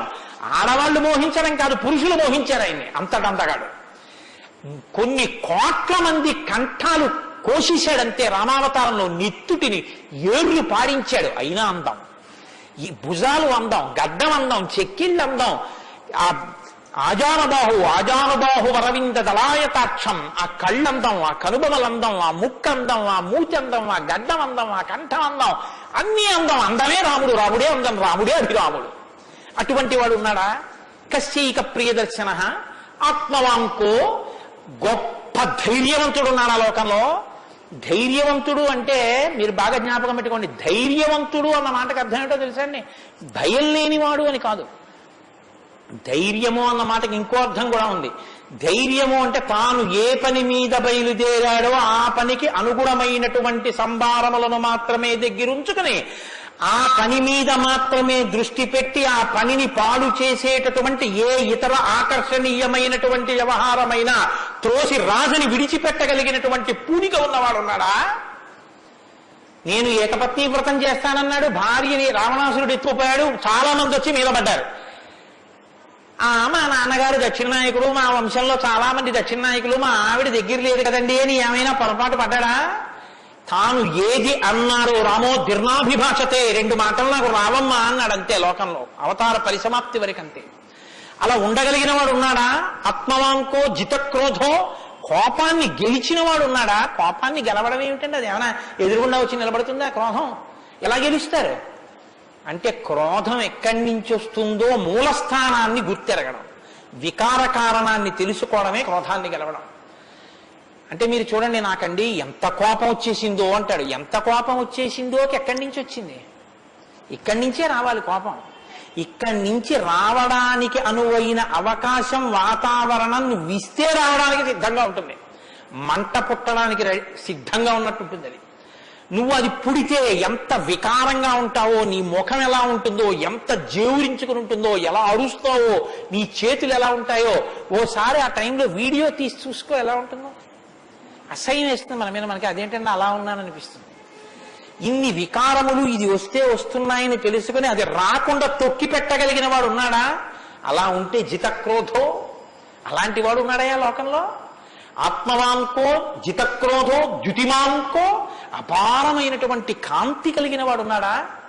ద్యుతిమాంకో ననసూయక, అసూయని గెలిచిన వాడు ఉన్నాడా? తనకన్నా గొప్పవాడు కనపడితే ఆహాహా మహాత్ములు ఎంత గొప్ప పరిశ్రమ చేశారో, ఇంత గొప్పవాడు అయ్యాడని నమస్కారం చేసి తెలుసుకోవాలి. తనకన్నా తక్కువవాడు కనపడితే ఈశ్వరానుగ్రహంతో ఈయన వృద్ధిలోకి రావాలనగలగాలి. కిందవాడిని చూసి అహంకరించకూడదు, పైవాడిని చూసి అసూయపడకూడదు. ఈ 2 ఉన్నవాడు ఉన్నాడా? ద్యుతిమాంకో ననసూయక కస్య బిభ్యతి దేవాశ్చ జాత రోషస్య సంయుగే. కోపం లేని వాడికి కోపం ఎలా వస్తుంది మరి? అంటే కోపం తెచ్చిపెట్టుకున్నట్టు నటిస్తాడు అంతే. ఎందుకు నటించాలి అంటే ఏదో పని చక్కబెట్టాలంటే కోపం వచ్చినట్టు ఒకసారి ఇలా అంటాడు. అనేటప్పటికి అమ్మ బాబు ఆయన కోపం వచ్చిందంటే హడిలిపోయి అందరూ జాగ్రత్తగా ఉంటారు. ఎవరికి కోపం వచ్చిందని అనిపిస్తే 33 కోట్ల మంది దేవతలు కూడా ఉనికిపోతారో అలా కోపాన్ని తెచ్చి పెట్టుకునేవాడే తప్ప అసలు కోపం రావడం అన్నది లేనివాడు ఒకరిలో ఉన్నాడా? అలాంటి వాడు ఎవరైనా ఉంటే ఎప్పుడో ఉన్నాడని చెప్పద్దు, ఇప్పుడు ఉన్నాడా? నేను చూడ్డానికి వీలుగా ఉన్నాడా? ఈ కాలంలో ఉన్నాడా? ఉంటే అటువంటి వాడి గురించి నాకు చెప్పు, నాకు వినాలని ఉందన్నాడు. ఇప్పుడు వస్తోంది రామాయణం. ఇప్పుడు చెప్పాలి నారదుడు ఎవరో తెలుసా? ఆయన రాముడే. ఆయన ఇల్లాలే నీ దగ్గరుంది, ఆయన బిడ్డలే నీ దగ్గర ఉన్నారు. వాల్మీకి మహర్షి ఆయనే అయోధ్యాధిపతి, ఆయనే రామచంద్ర ప్రభువు అని చెప్తే వాల్మీకి పొంగిపోవాలి కదండి. రామాయణ ఆవిర్భావం జరుగుతోందన్నమాట. ఇవాళ రామాయణం పుడుతోంది. ఆ సన్నివేశంలో ఉన్నాం మనం. ఇప్పుడు ఈ మాటలు అడిగారు. అడిగితే వాల్మీకి మహర్షి చాలా చమత్కారమైనటువంటి జవాబు ఒకటి చెప్పారు. ఆయన అన్నారు, బహవో దుర్లభాశ్చైవ ఏత్తయా కీర్తితా గుణాః మునే వక్షామ్యహం బుద్ధ్వా తేర్యుక్త శ్రూయతాన్నరః. చాలా క్లిష్టమైనటువంటి ప్రశ్న ఒకటి అడిగావు. సాధారణంగా లోకంలో మానవుల్లో నువ్వు అడిగినటువంటి 16 గుణములు ఒక వ్యక్తి యందు ప్రకాశించేటటువంటి వాడు ఉండడు. కాబట్టి ఇప్పుడు ఎవరై ఉండాలి? నరోత్తముడై ఉండాలి, సాక్షాత్ శ్రీ మహావిష్ణువు అయి ఉండాలి. అటువంటి వాడే కాని నరుడిగానే ఉన్నాడు. ఇప్పుడు ఆయన విష్ణు అంటే ఆయనే అంగీకరించాడు. ఆయన నేను నరుణ్ణి అంటాడు, నేను దాశరథిని అంటాడు, నేను దశరథ మహారాజు కొడుకునయ్యా అంటాడు. నరుడిగా ఈ లోకంలో తిరుగుతున్నవాడు ఉన్నాడు. అటువంటి వాడి గురించి చెప్తాను, జాగ్రత్తగా వినన్నాడు. ఇది సంక్షేప రామాయణం. 100 శ్లోకాలతో ఇక్కడ ప్రతిరోజు సంక్షేప రామాయణం జరుగుతోంది అని అన్నారే. సంక్షేప రామాయణాన్ని పెద్దలు సంప్రదాయంలో ఏమని పిలుస్తారో తెలుసా అండి? మాలామంత్రము అని పిలుస్తారు. ఎందుకంటే శారదా తిలకము అని మంత్రాల గురించి చెప్పేటటువంటిది, బీజాక్షరాల గురించి చెప్పే విషయం ఒకటి ఉంది. అందులో 10 అక్షరాలు మంత్రంలో దాటిపోతే దాన్ని మాలామంత్రములని పిలుస్తారు. 100 శ్లోకములతో ఉన్న సంక్షేప రామాయణం మాలా మంత్రం. అందుకే సంక్షేప రామాయణాన్ని పారాయణ చేస్తే అది రక్షణ చేస్తుంది. మన్నాత్ త్రాయితే ఇది మంత్ర. దాన్ని మననం చేస్తే అది కాపాడుతుంది. సంక్షేప రామాయణం కూడా అలా కాపాడుతుంది. సద్గురువైనటువంటి నారద మహర్షి నోటిలోంచి పుట్టింది సంక్షేప రామాయణం. యోగులు రమించడం అంటే బాహ్యంలో తిరిగేటటువంటి మనస్సుని బుద్ధిని నిగ్రహించి వెనక్కి తిప్పి ఆత్మలోకి దింపి తాను ఒకటిగా నిలబడిపోయి పొందేటటువంటి ఆనందమేదో అది సాకారములు పొందితే రాముడు. కాబట్టి యోగులు రమించేటటువంటి స్వరూపమేదో దానికి రామ అని పేరు. కాబట్టి రామో నామ జనైశ్రుత నియతాత్మా మహావీర్యో ద్యుతిమాన్ ధృతిమాన్ వసీ. నువ్వు చెప్పినటువంటి గుణములన్నీ ఉన్నవాడు. దానితో పాటుగా వసీ, ఇంద్రియములను నిగ్రహించినటువంటి వాడు. ఇంద్రియాల్ని నిగ్రహించడం అన్న మాట మీరు రామాయణంలో చాలా జాగ్రత్తగా గమనించి తెలుసుకోవలసింది. ఇంద్రియాల్ని నిగ్రహించడం అంటే ఏమిటో తెలుసా అండి? మనసు దేన్ని చూస్తే, దేన్ని వింటే కదిలిపోతుందో, ప్రశాంతంగా ఉన్నది అలజడిని పొందుతుందో దాన్ని చూడకుండా, దాన్ని వినకుండా బలవంతంగా నిగ్రహించడం ఎటువంటిదో తెలుసా అండి? ఒక త్రాచుపాము అలా వెళ్ళిపోతోంది. గభాల్ని ఇలా చూశాడు, అయ్య బాబాయ్ త్రాచుపాము పెద్ద గెంతు గెంతాడు. అది అకస్మాత్తుగా ఏమైందంటే ఆ గెంతడంలో త్రాచుపాము యొక్క పడగ మీద 2 కాళ్ళు వేసి తొక్కాడు. ఇప్పుడు త్రాచుపాము తల పైకి ఎత్తలేకపోతోంది. ఇప్పుడు తను త్రాచుపాము నా కాళ్ళ కింద ఉంది, నన్ను ఏం చేస్తుంది అని ఉండగలడని మీరు అనుకుంటున్నారా? అతను గడగడగడగడగడ వణికిపోతూ చెమట్లు పట్టేస్తున్నాయి. ఎందుకంటే నేను త్రాచుపాము మీద ఉన్నాను, అది తోక కదుపుతోంది, తోకతో కాళ్ళు చుడుతోంది. ఈ కంగారులో ఏం చేస్తాడంటే త్రాచుపాము మీద తాను నిలబడి ఉండగా ఇక త్రాచుపాము తనను ఏం చెయ్యలేదన్న స్థితిలో ఉన్నా ఎప్పుడో ఒకప్పుడు త్రాచుపాము మీద కాలు తీసేస్తాడు. కంగారు పడిపోయి తీసేస్తాడు. ఎప్పుడో అప్పుడు కాలు తీయడం కోసమే పాము చూస్తుంటుంది, కాటు వేసేసి పుట్టలో వెళ్ళిపోతుంది, లేకపోతే ఎక్కడికో అక్కడికి వెళ్ళిపోతుంది. రావణుడు చేసే తపస్సు, రావణుని యొక్క ఇంద్రియ నిగ్రహం అటువంటివి. బలవంతంగా అణిచి పెడతాడు. అవకాశం రాగానే అది ఒక్కసారి జడలు విప్పి ప్రళయతాండవం చేసి రావణుణ్ణి పడగొడుతుంది. మండోదరి చెప్పింది ఈ మాట, నా సొంతం కాదు. రాముడు అలా కాదు, విచారణ చేసి ఉంటాడు. అర్థమనర్థం భావయ నిత్యం అంటారు శంకరాచార్యుల వారు. నారీస్తన భరణాభీదేశం దృష్ట్యా మాగా మోహావేశం ఏతత్ మాంసవసాది వికారం మనసి విచింత్య వారం వారం అంటారు. మనసు దేని చేత కదిలిపోతోందో దాని యథార్థ స్వరూపాన్ని బాగా విచారణ చేస్తారు. విచారణ చేసి ఈ పాటి దానిక నా ఒంట్లో ఉన్నటువంటి శక్తి అంతటినీ ఖర్చు చేసేస్తున్నాను అని మనసుని మరల్చే ప్రయత్నం చేసి ఆ వస్తువు తన కళ్ళ ముందు కనపడినా ఇంకా ఆయన మనసు చెక్కు చెదరదు, ఆ స్థితిని పొందుతాడు. ఇది శంకరాచార్యులు వారు నేర్పుతారు లోకానికి. గురువు చెప్పే మాట అంటే అలా ఉంటుంది. ఆయన ఎంత చమత్కారంగా అన్నారో చూడండి. నారీస్తన భరణాభీదేశం దృష్ట్యా మోగా మోహావేశం. ఎందుకంత వెర్రెక్కిపోతున్నావు? యవ్వనం ఒంట్లో ఉండి ఓపికన్న కాలంలో నీ శరీరం కన్నా స్త్రీ శరీరంలో 2 వికారాలు ఉన్నాయి. శరీరపు ఊర్ధ్వభాగంలో 2 చోట్ల మాంసపు ముద్దలు పైకి పొటమరించాయి. శరీర అధోభాగంలో మాంసము కొంత లోపలికి వెళ్ళి ఉంది. ఈ రెండు వికారాల కోసం నీ శరీరంలో ఉన్న సమస్త శక్తిని నశింప చేసుకున్నావు. ఇదా నీకు నరజన్మ ప్రయోజనం? మనసి విచింతియ వారం వారం, దీన్ని బాగా ఆలోచించు అన్నది. ఇది పట్టుకుందనుకోండి, కంటిని మనసుని కంటితో చూడడం వల్ల కదపగలిగిన మనసుకి ఇప్పుడు ఆ వస్తువు కనపడినా ఇక మనసు కదలదు. ఇది ఇంద్రియ నిగ్రహం అంటారు. ఇంద్రియాలని జయించడం అంటే అది. ఇది రాముడు. అందుకే ధృతిమాన్ వసి, అపారమైన శక్తితో ఉంటాడు, సంకల్ప శక్తితో ఉంటాడు, ఇంద్రియములను జయించిన వాడై ఉంటాడు. బుద్ధిమాన్ నీతిమాన్ వాగ్మి శ్రీమాన్ శత్రునిబర్హణ విపులాంసో మహాబాహు కంబుగ్రీవో మహాహను. నిజంగా శ్రీరామాయణాన్ని ప్రతి శ్లోకం ప్రతి మాట వ్యాఖ్యానం చేస్తే 42 రోజులు ఏమిటండి? నేను రిటైర్ అయిపోయే వరకు చెప్పినా శ్రీరామాయణం అయ్యేదేం కాదు, కానీ ఏదో 42 రోజుల్లో పూర్తి చేశాను అనిపించుకోవడం అంతే. కాబట్టి బుద్ధిమాన్ నీతిమాన్ వాగ్మి, అన్ని విద్యలు తెలుసున్నవాడు, శ్రీమాన్ ఐశ్వర్యం ఉన్నవాడు, శత్రు నిబర్హణ శత్రువులను నిగ్రహించగలిగిన వాడు, విపులాంశో ఎత్తైన మూపున్నవాడు, మహాబాహు బలిశిర బాహువులున్నవాడు, కంబుగ్రీవో కంఠం వంటి శంఖం వంటి కంఠం ఉన్నవాడు, మహాహను ఎత్త చెక్కిళ్ల పైభాగం చాలా ఉన్నతంగా ఉన్నటువంటి వాడు. అటువంటి మహానుభావుడు ఈ లోకంలోనే ఉన్నాడు.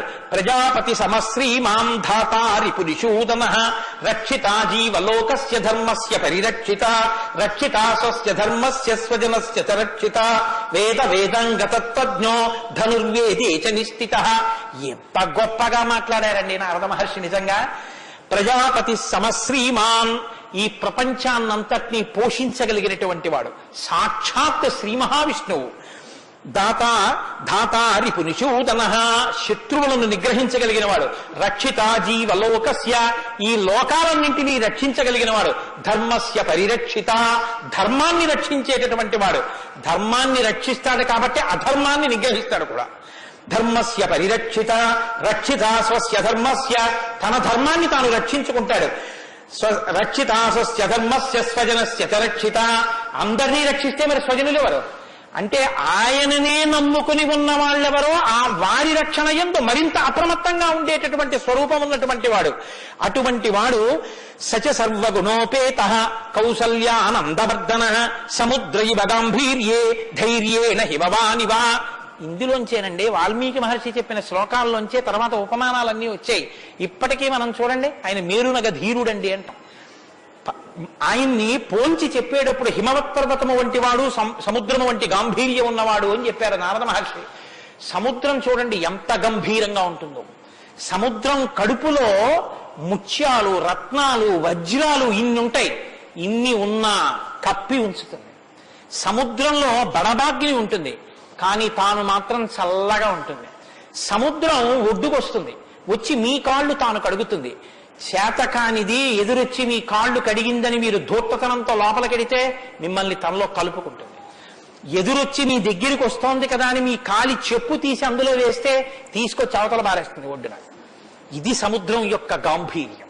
తాను ఉప్పు కయ్యగా ఉంటుంది, పర్వదిన స్నానానికి పనికొస్తుంది. ఇన్నిటిని కప్పిపుచ్చి నిలబడగలిగినటువంటి స్వరూపం సముద్రం.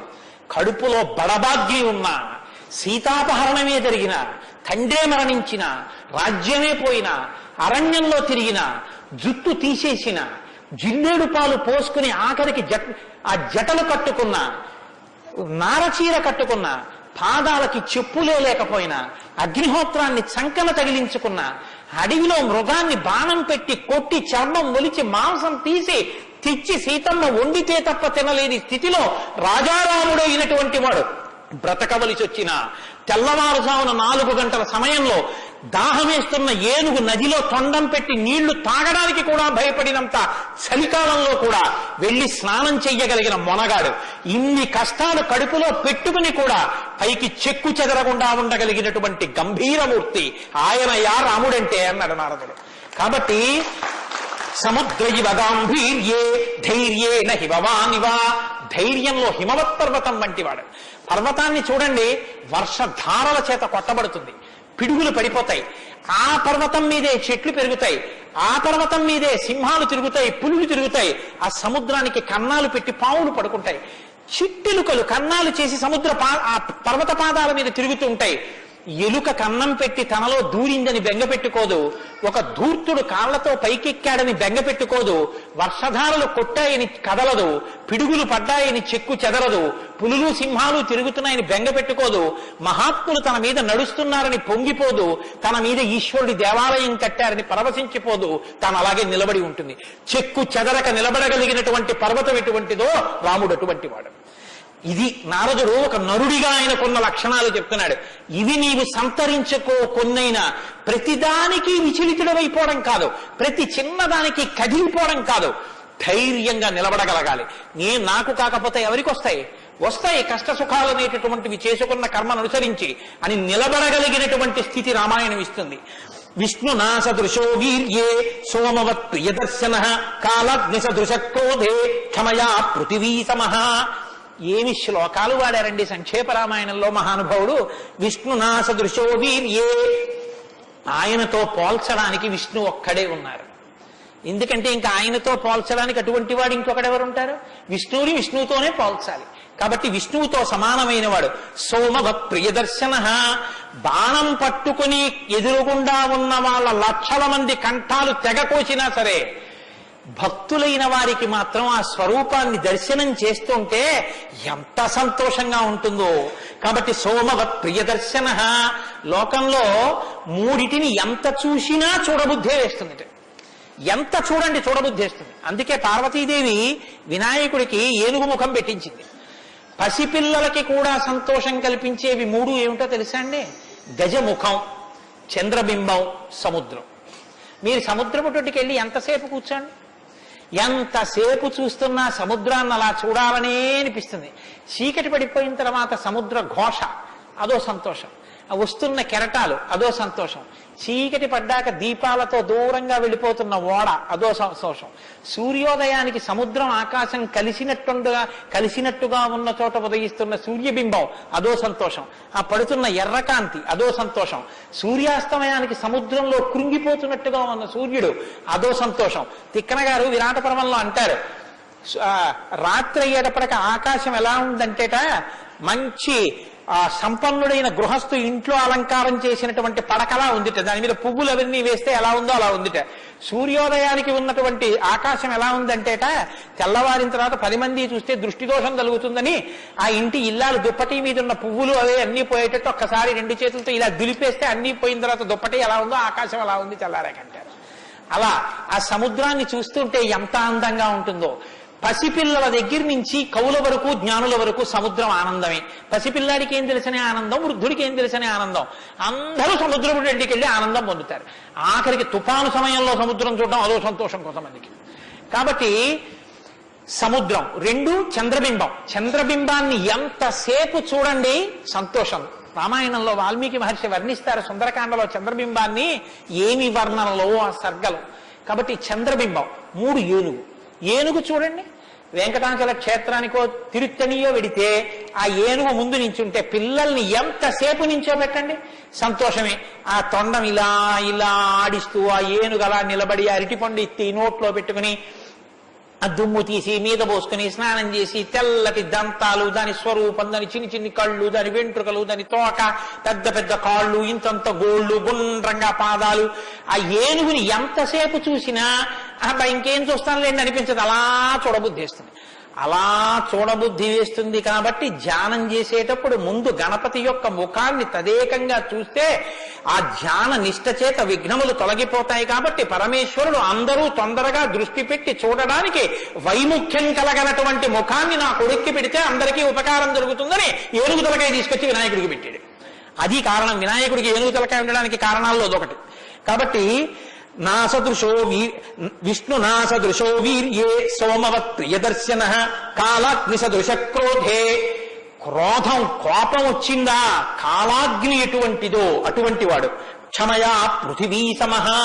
ఈ భూమికి ఎంత ఓర్పో రాముడికి అంత ఓర్పు. నిద్ర వేస్తూనే భూమిని తంతాం, భరిస్తుంది.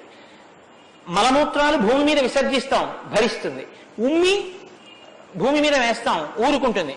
పోనీ ఏదో పొరపాటున వచ్చింది వేరు, కావాలని ఒక రకమైన తాంబూలం వేసుకుని బొమ్మడమే ప్రయోజనంగా నెత్తులు కక్కుకునేవాడు కక్కుకున్నట్టు భూమి మీద ఎర్రటి మరకలు పడేటట్టు అదే పనిగా ఉమ్మి వేసేటటువంటి వాడిని కూడా భరించినటువంటి భూమాత యొక్క ఓర్పుని ఎంత స్తోత్రం చేయాలి నిజంగా.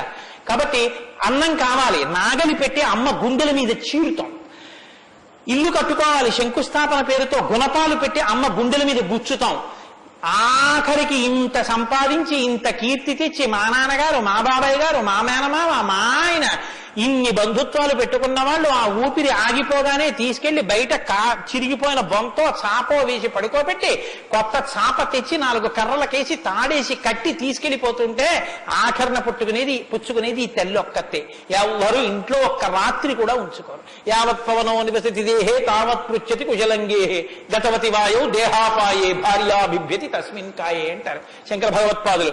అటువంటి ఈ తల్లిది ఎంత ఓర్పో, ఎన్ని అపచారములు చేసినా కూడా కడుపులో పెట్టుకునేటటువంటి అమ్మ స్వరూపమైనటువంటి భూమికి ఎంత ఓర్పు ఉందో అంత ఓర్పు కలిగిన వాడయ్యా రామచంద్రమూర్తి.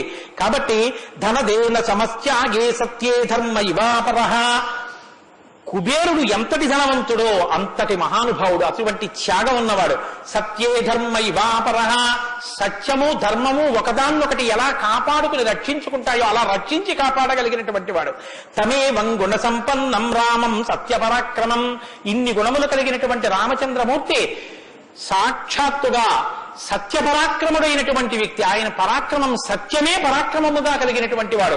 అటువంటి వాడు రామచంద్రమూర్తి అని ఆ రాముని యొక్క కథని సంక్షేపంగా చెప్పారు.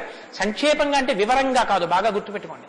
వివరంగా చెప్పలేదు, కేవలం ఏదో విహంగ వీక్షణం అంటారు చూసారా, ఒక్కసారి స్థాళీపులాక న్యాయంగా ఒకసారి అలా చెప్పేశారు. అది ఎంత తేలిగ్గా చెప్పేశారంటే సజగామ వనం వీర ప్రతిజ్ఞామనుపాలయన్ పితుర్వచన నిర్దేశాత్ కైకయ్యా ప్రియకారణాత్ అంటూ. కానీ సంక్షేప రామాయణ శ్లోకాలండి, అవి నిజంగా మంత్రాలే. దశరథ మహారాజు గారు లేక లేక లేక లేక సంతానం కలగలేదని బెంగ పెట్టుకుని అశ్వమేధయాగం చేసి తత్పాపాన్ని పోగొట్టుకుని పుత్రకామేష్టి చేస్తే యజ్ఞపురుషుడు ఆవిర్భవించి ప్రసాదాన్ని ఇస్తే ఆ పాయసాన్ని అనురూపలైనటువంటి తన భార్యలు స్వీకరిస్తే పెద్ద భార్య అయినటువంటి కౌసల్యాదేవి యొక్క గర్భాన్ని జనించినటువంటి సాక్షాత్తు విష్ణుస్వరూపుడైన ధర్మాత్ముడైన రామచంద్రమూర్తి పినతల్లి అయిన కైకమ్మ 14 సంవత్సరములు అరణ్యవాసం చేసి రాజ్యాభిషేకాన్ని విడిచిపెట్టుకోవాలి రామచంద్రమూర్తిని 2 వరములు రాత్రికి రాత్రి దశరథ మహారాజు గారిని అడ్డుపెట్టి నిగ్రహిస్తే తండ్రిని సత్యవాక్యమునందు నిలబెట్టడం కోసమని రామచంద్రమూర్తి రాజ్యాన్ని పరిత్యజించి నారవస్త్రాలు కట్టుకుని చెప్పులు కూడా విడిచిపెట్టి మహానుభావుడు అరణ్యానికి బయలుదేరి వెళ్ళిపోతున్నారు. ఆ వెళ్ళిపోతున్నటువంటి సమయంలో రామస్య దయితా భార్య నిత్యం ప్రాణ సమాహిత జనకస్య కులే జాతా దేవమాయేవ నిర్మిత సర్వలక్షణ సంపన్నా నారీణాముత్తమామధు సీతాప్యనుగత రామం శిశిలం రోహిణీ యథా.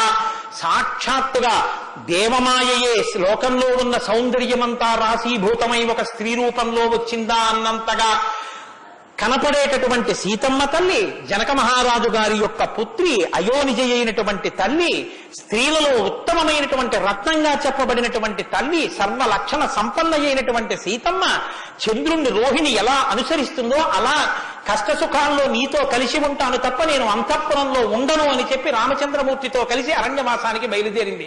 సోదరుడైనటువంటి లక్ష్మణుడు కూడా రామచంద్రమూర్తితో బయలుదేరాడు. ముగ్గురు అరణ్యవాసం చేస్తున్నటువంటి సమయంలో చిత్రకూట పర్వతం మీద ఉండగా తనకి రాజ్యం కావాలని భరతుడు కోరకపోయినా తల్లి వరం చేత రాజ్యాన్ని పొందడానికి అర్హుడైన భరతుడు మేనమామ గారి ఇంటి నుంచి తిరిగి వచ్చేసరికి దశరథ మహారాజు గారు ప్రాణాలు విడిచిపెడితే నాకు ఈ రాజ్యం వద్దని భరతుడు శత్రుఘ్నుడితో వశిష్ఠుడితో తల్లులతో కలిసి చిత్రకూట పర్వతం దగ్గరికి వెళ్ళి అన్నా రామా నాకొద్దు, ఈ రాజ్యం నువ్వే తీసేసుకోమని ఎంత నిగ్రహించినా ధర్మాత్ముడు సత్యవాక్య పరిపాలకుడైనటువంటి రామచంద్రమూర్తి నా తండ్రిని సత్యంలో నిలబెట్టడం కోసం నేను ఈ వనవాసానికి వచ్చాను తప్ప నాకు ఈ రాజ్యం అక్కర్లేదని స్వీకరించడం మానేసి తన పాదుకలను తీసుకెళ్లి భరతుడికి ఇస్తే భరతుడు పాదుకలను పట్టుకుని నందిగ్రామానికి వచ్చి సింహాసనం మీద పెట్టి రాజ్యం చేస్తుంటే మహానుభావుడు చిత్రకూట పర్వతం మీదే ఉన్నట్టయితే వచ్చినటువంటి తల్లులు సోదరులైనటువంటి భరత శత్రుఘ్నులు జ్ఞాపకానికి వస్తారని చిత్రకూటాన్ని విడిచిపెట్టి దండకారణ్యంలో ప్రవేశించి ఉన్నటువంటి సమయంలో అక్కడ ఉన్నటువంటి రాక్షసులలో ఒకటి అయినటువంటి శూర్పణఖ వచ్చి రామచంద్రమూర్తి యొక్క తమ్ముడైన లక్ష్మణుడు లేదా సంక్షేప రామాయణం ప్రకారం రాముడంటే లక్ష్మణుడు చేసిన పని రాముడు చేసినట్టే.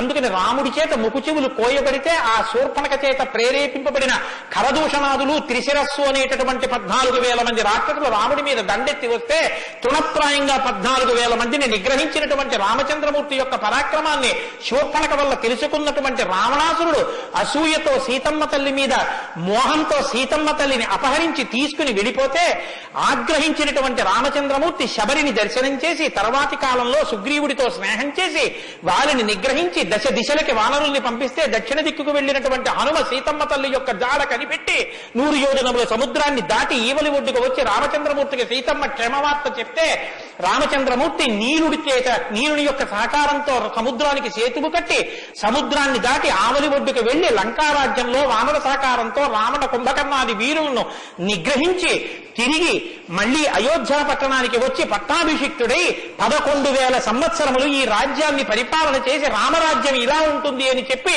లోకానికి చాటి చెప్పిన వాడయ్యా రామచంద్రమూర్తి అంటే సంక్షేప రామాయణాన్ని కథారూపంగా శ్లోకరూపంగా నారద మహర్షి వాల్మీకి మహర్షిగా ఉపదేశం చేశారు. ఉపదేశం చేస్తే సంతోషించారు. ఆ రామరాజ్యం యొక్క గొప్పతనాన్ని 4 శ్లోకాలు వినకపోతే మనం దోషం చేసిన వాళ్ళం అవుతాం.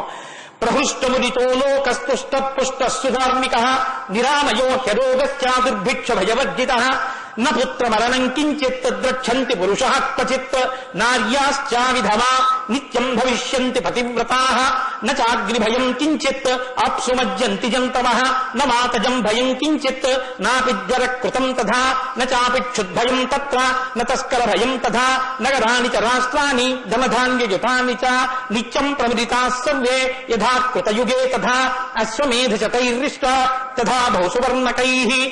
రామచంద్రమూర్తి రాజ్యం చేసేటటువంటి కాలంలో కొడుకులు మరణిస్తే పెద్దవాళ్ళైనటువంటి వాళ్ళు పిల్లలకి ప్రేతకార్యం అన్నది లేదు.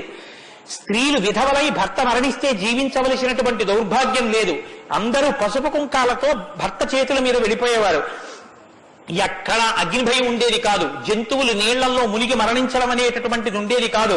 వాత భయం కానీ, అనారోగ్యాలు కానీ, జ్వరాలు ఏర్పడడం కానీ, భయంకరమైన వ్యాధులు పటమరించడం కానీ, దొంగతనం కానీ, క్షుద్బాధ కానీ, ఆకలితో అలమటించడం కానీ, అశాంతి కానీ లోకంలో ఎక్కడా లేవు. అశ్వమేధాది యాగములను చేసి ఎంతో మంది బ్రాహ్మణులకి బంగారాన్ని దానం చేశాడు. గవాం కోట్యయుతం దత్వా బ్రహ్మలోకం ప్రయాస్యతి అసంఖ్యేయం ధనం దత్వా బ్రాహ్మణేభ్యో మహాయశాః. కొన్ని కోట్ల గోవులు దానం చేశాడు. కొన్ని కోట్ల బంగారు నాణెములు దానం చేశాడు. 10 వర్ష సహస్రాణి 10 వర్ష శతాని చ రామో రాజ్యముపాసిత్వా బ్రహ్మలోకం గమిష్యతి. రామో రాజ్యముపాసిత్వ, రాజ్యాన్ని ఉపాసన చేశాడు మహానుభావుడు. అంత గొప్ప పరిపాలన చేసి 11,000 సంవత్సరముల పరిపాలన తర్వాత బ్రహ్మలోకాన్ని చేరుకున్నాడు. ఇదం పవిత్రం పాపఘ్నం పుణ్యం వేదైశ్చ సంహితం. ఈ రామాయణ కథ ఉన్నదే, ఈ రామాయణ కథ పాపములన్నిటినీ పోగొడుతుంది. ఇది వేదములతో సమానమైనది. యప్పటే రామచరితం సర్వపాపై ప్రముచ్యతే. ఎవరు ఈ రామ కథని వింటున్నారో వాళ్ళకి సర్వ పాపములు తొలగిపోతాయి. సత్యం సత్యం పునఃసత్యం, ఇందులో అనుమానమేమీ లేదు. ఏతదాఖ్యానమాదిత్యం పఠన్ రామాయణం నరః. ఎవరు ఈ రామాయణాన్ని చదువుకుంటున్నారో వింటున్నారో వాళ్ళకి ఆయుష్యం నిలబడుతుంది, అపమృత్యు దోషం తొలగిపోతుంది. సపుత్ర పౌత్ర సగణః ప్రేత్య స్వర్గే మహీయతే. పుత్రుల్ని, కొడుకుల్ని, మనవల్ని చూసిన తర్వాత 3 తరాలు చూసిన తర్వాత సంతోషంతో సుఖశాంతులతో ఇహమనందు జీవించి ఆఖరున తేలికగా శరీరం నుంచి ప్రాణం విడిపోయి జీవుడు సంతోషంగా భగవన్నామని చెప్తూ స్వర్గలోకాన్ని చేరుకుంటాడు. ఇంతటి గొప్ప అనుభూతిని, ఐశ్వర్యాన్ని అనుగ్రహించగలిగినటువంటి శక్తి కలిగినటువంటిది రామాయణం.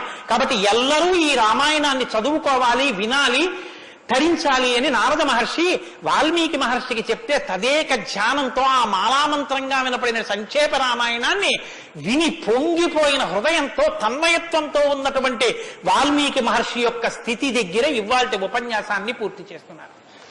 రేపటి రోజున అసలు ఎలా ఆవిర్భవించిందో, తన్మయత్వంలో ఉన్న వాల్మీకి మహర్షి ఎలా బయలుదేరారో, రామాయణం ఎలా వచ్చిందో, ఏం జరిగిందో ఆ విషయాన్ని మీకు మనవి చేసి రామాయణ కథా ప్రారంభం చేసే అనుగ్రహాన్ని రామచంద్ర ప్రభు నాకు కృప చేయుగాక.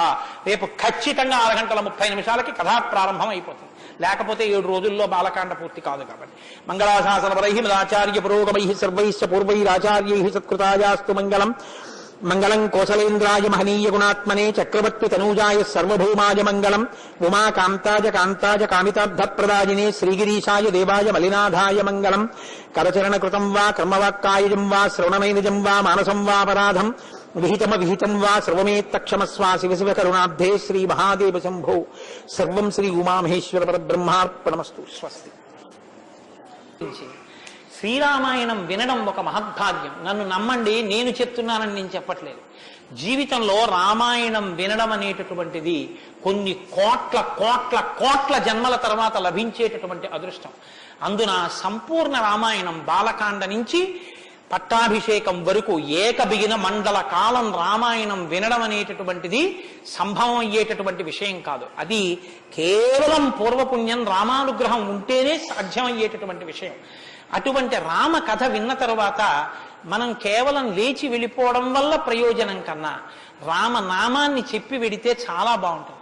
రామనామం కేవలం రామ అనడం కన్నా పెద్దలు మనకు ఒక మార్గాన్ని ఇచ్చారు. రామ రామ రామ అని 3 మాటలంటే ఆ రోజున వాళ్ళు విష్ణు సహస్రం చెప్పిన ఫలితం.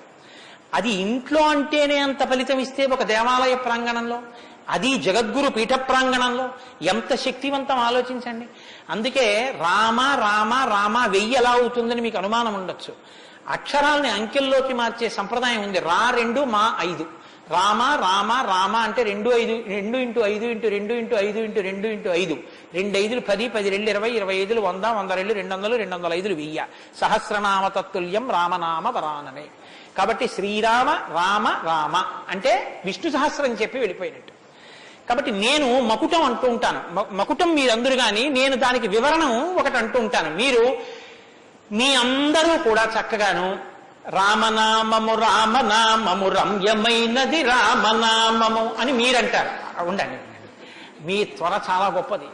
అలా అంటే రామనామము రామనామము రమ్యమైనది రామనామము అలా అన్నప్పుడు 3 మాటలు రామ రామ రామ అంటారు. మీరు ఎన్ని మాటలు అన్నారో అన్ని మాటలు విష్ణు సహస్రం చెప్పింది. పైగా మీరు ఒకటి గుర్తు పెట్టుకోండి, నేను పూర్తి విశ్వాసంతో చెప్తున్నాను.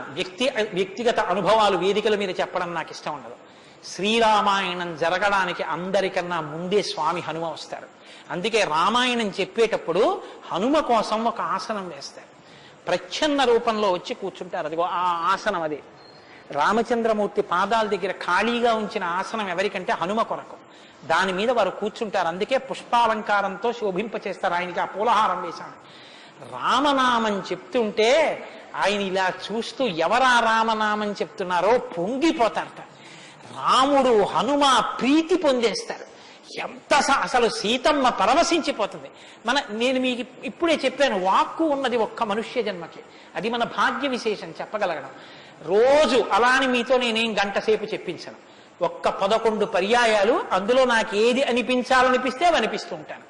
నేను వివరణతో కూడిన మాట అంటాను, మీరు రామనామము రామనామము రమ్యమైనది రామనామము. నేను గొప్పకి చెప్పట్లేదు, మీతో మాట మనవి చేస్తా.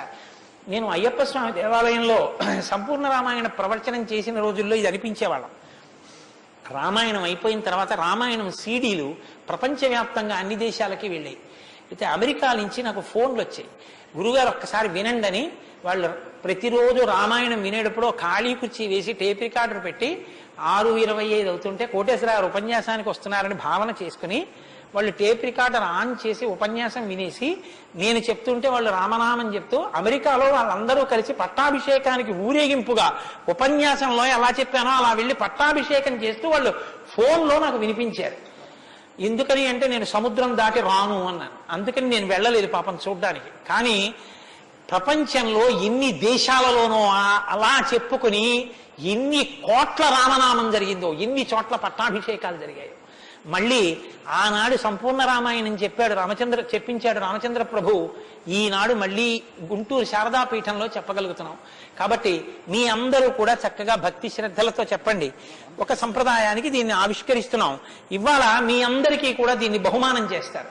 మీ అందరూ కూడా చక్కగా ప్రతిరోజు దీన్ని తీసుకొచ్చి రోజు ఇందులోంచి నామాలు చదువుకోవచ్చు, మీ ఇంటి దగ్గర కూడా చదువుకోవచ్చు. ఇవాళ మాత్రం నేను చెప్పింది మకుటం చెప్పండి. ఏమండి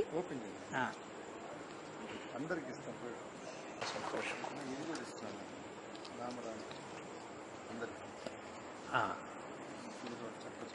108 నామాల్లో సంపూర్ణ రామాయణం నామరామాయణం అని ఇది కూడా మీకు బహుమానం చేస్తున్నారు. ఇది కూడా మీరు చదువుకోవచ్చు. రండి గోపాలకృష్ణ గారు తీసుకోండి. నామము రామనామము రమ్యమైనది రామనామము,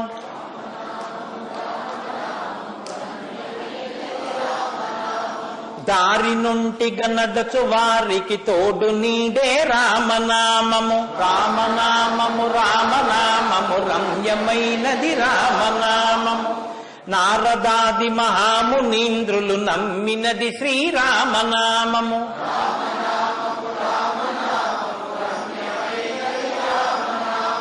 కోరికొలచిన వారికెల్లను కొంగు బంగరు రామనామము.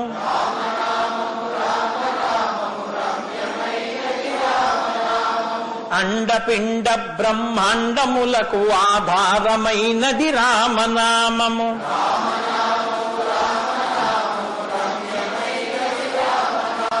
బ్రహ్మ సత్యము జగన్మిథ్యాభావమే శ్రీరామనామము.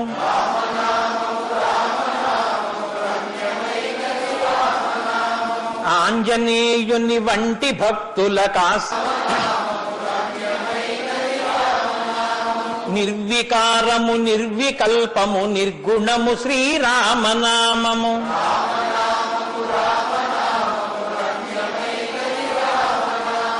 జీవితంబున నిత్య జపముగ చేయవలె శ్రీరామనామము.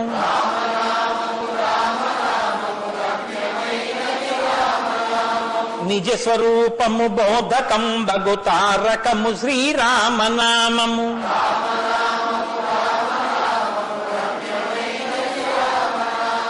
వేదవాక్య ప్రమాణములచే అలరుచున్నది శ్రీరామనామము.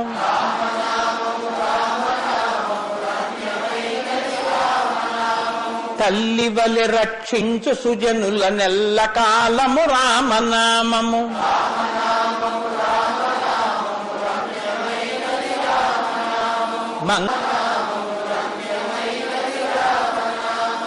స్వస్తి. రేపు 6:30 తిరిగి ప్రవచనాన్ని ప్రారంభం చేద్దాం.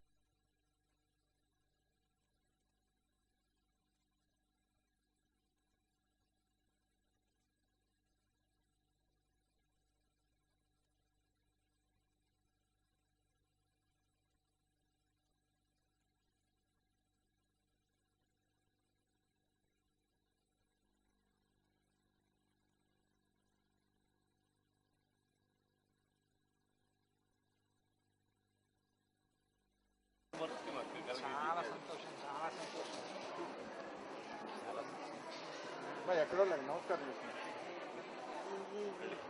విజయ్ కుమార్ గారు చెప్పాను రండి సార్.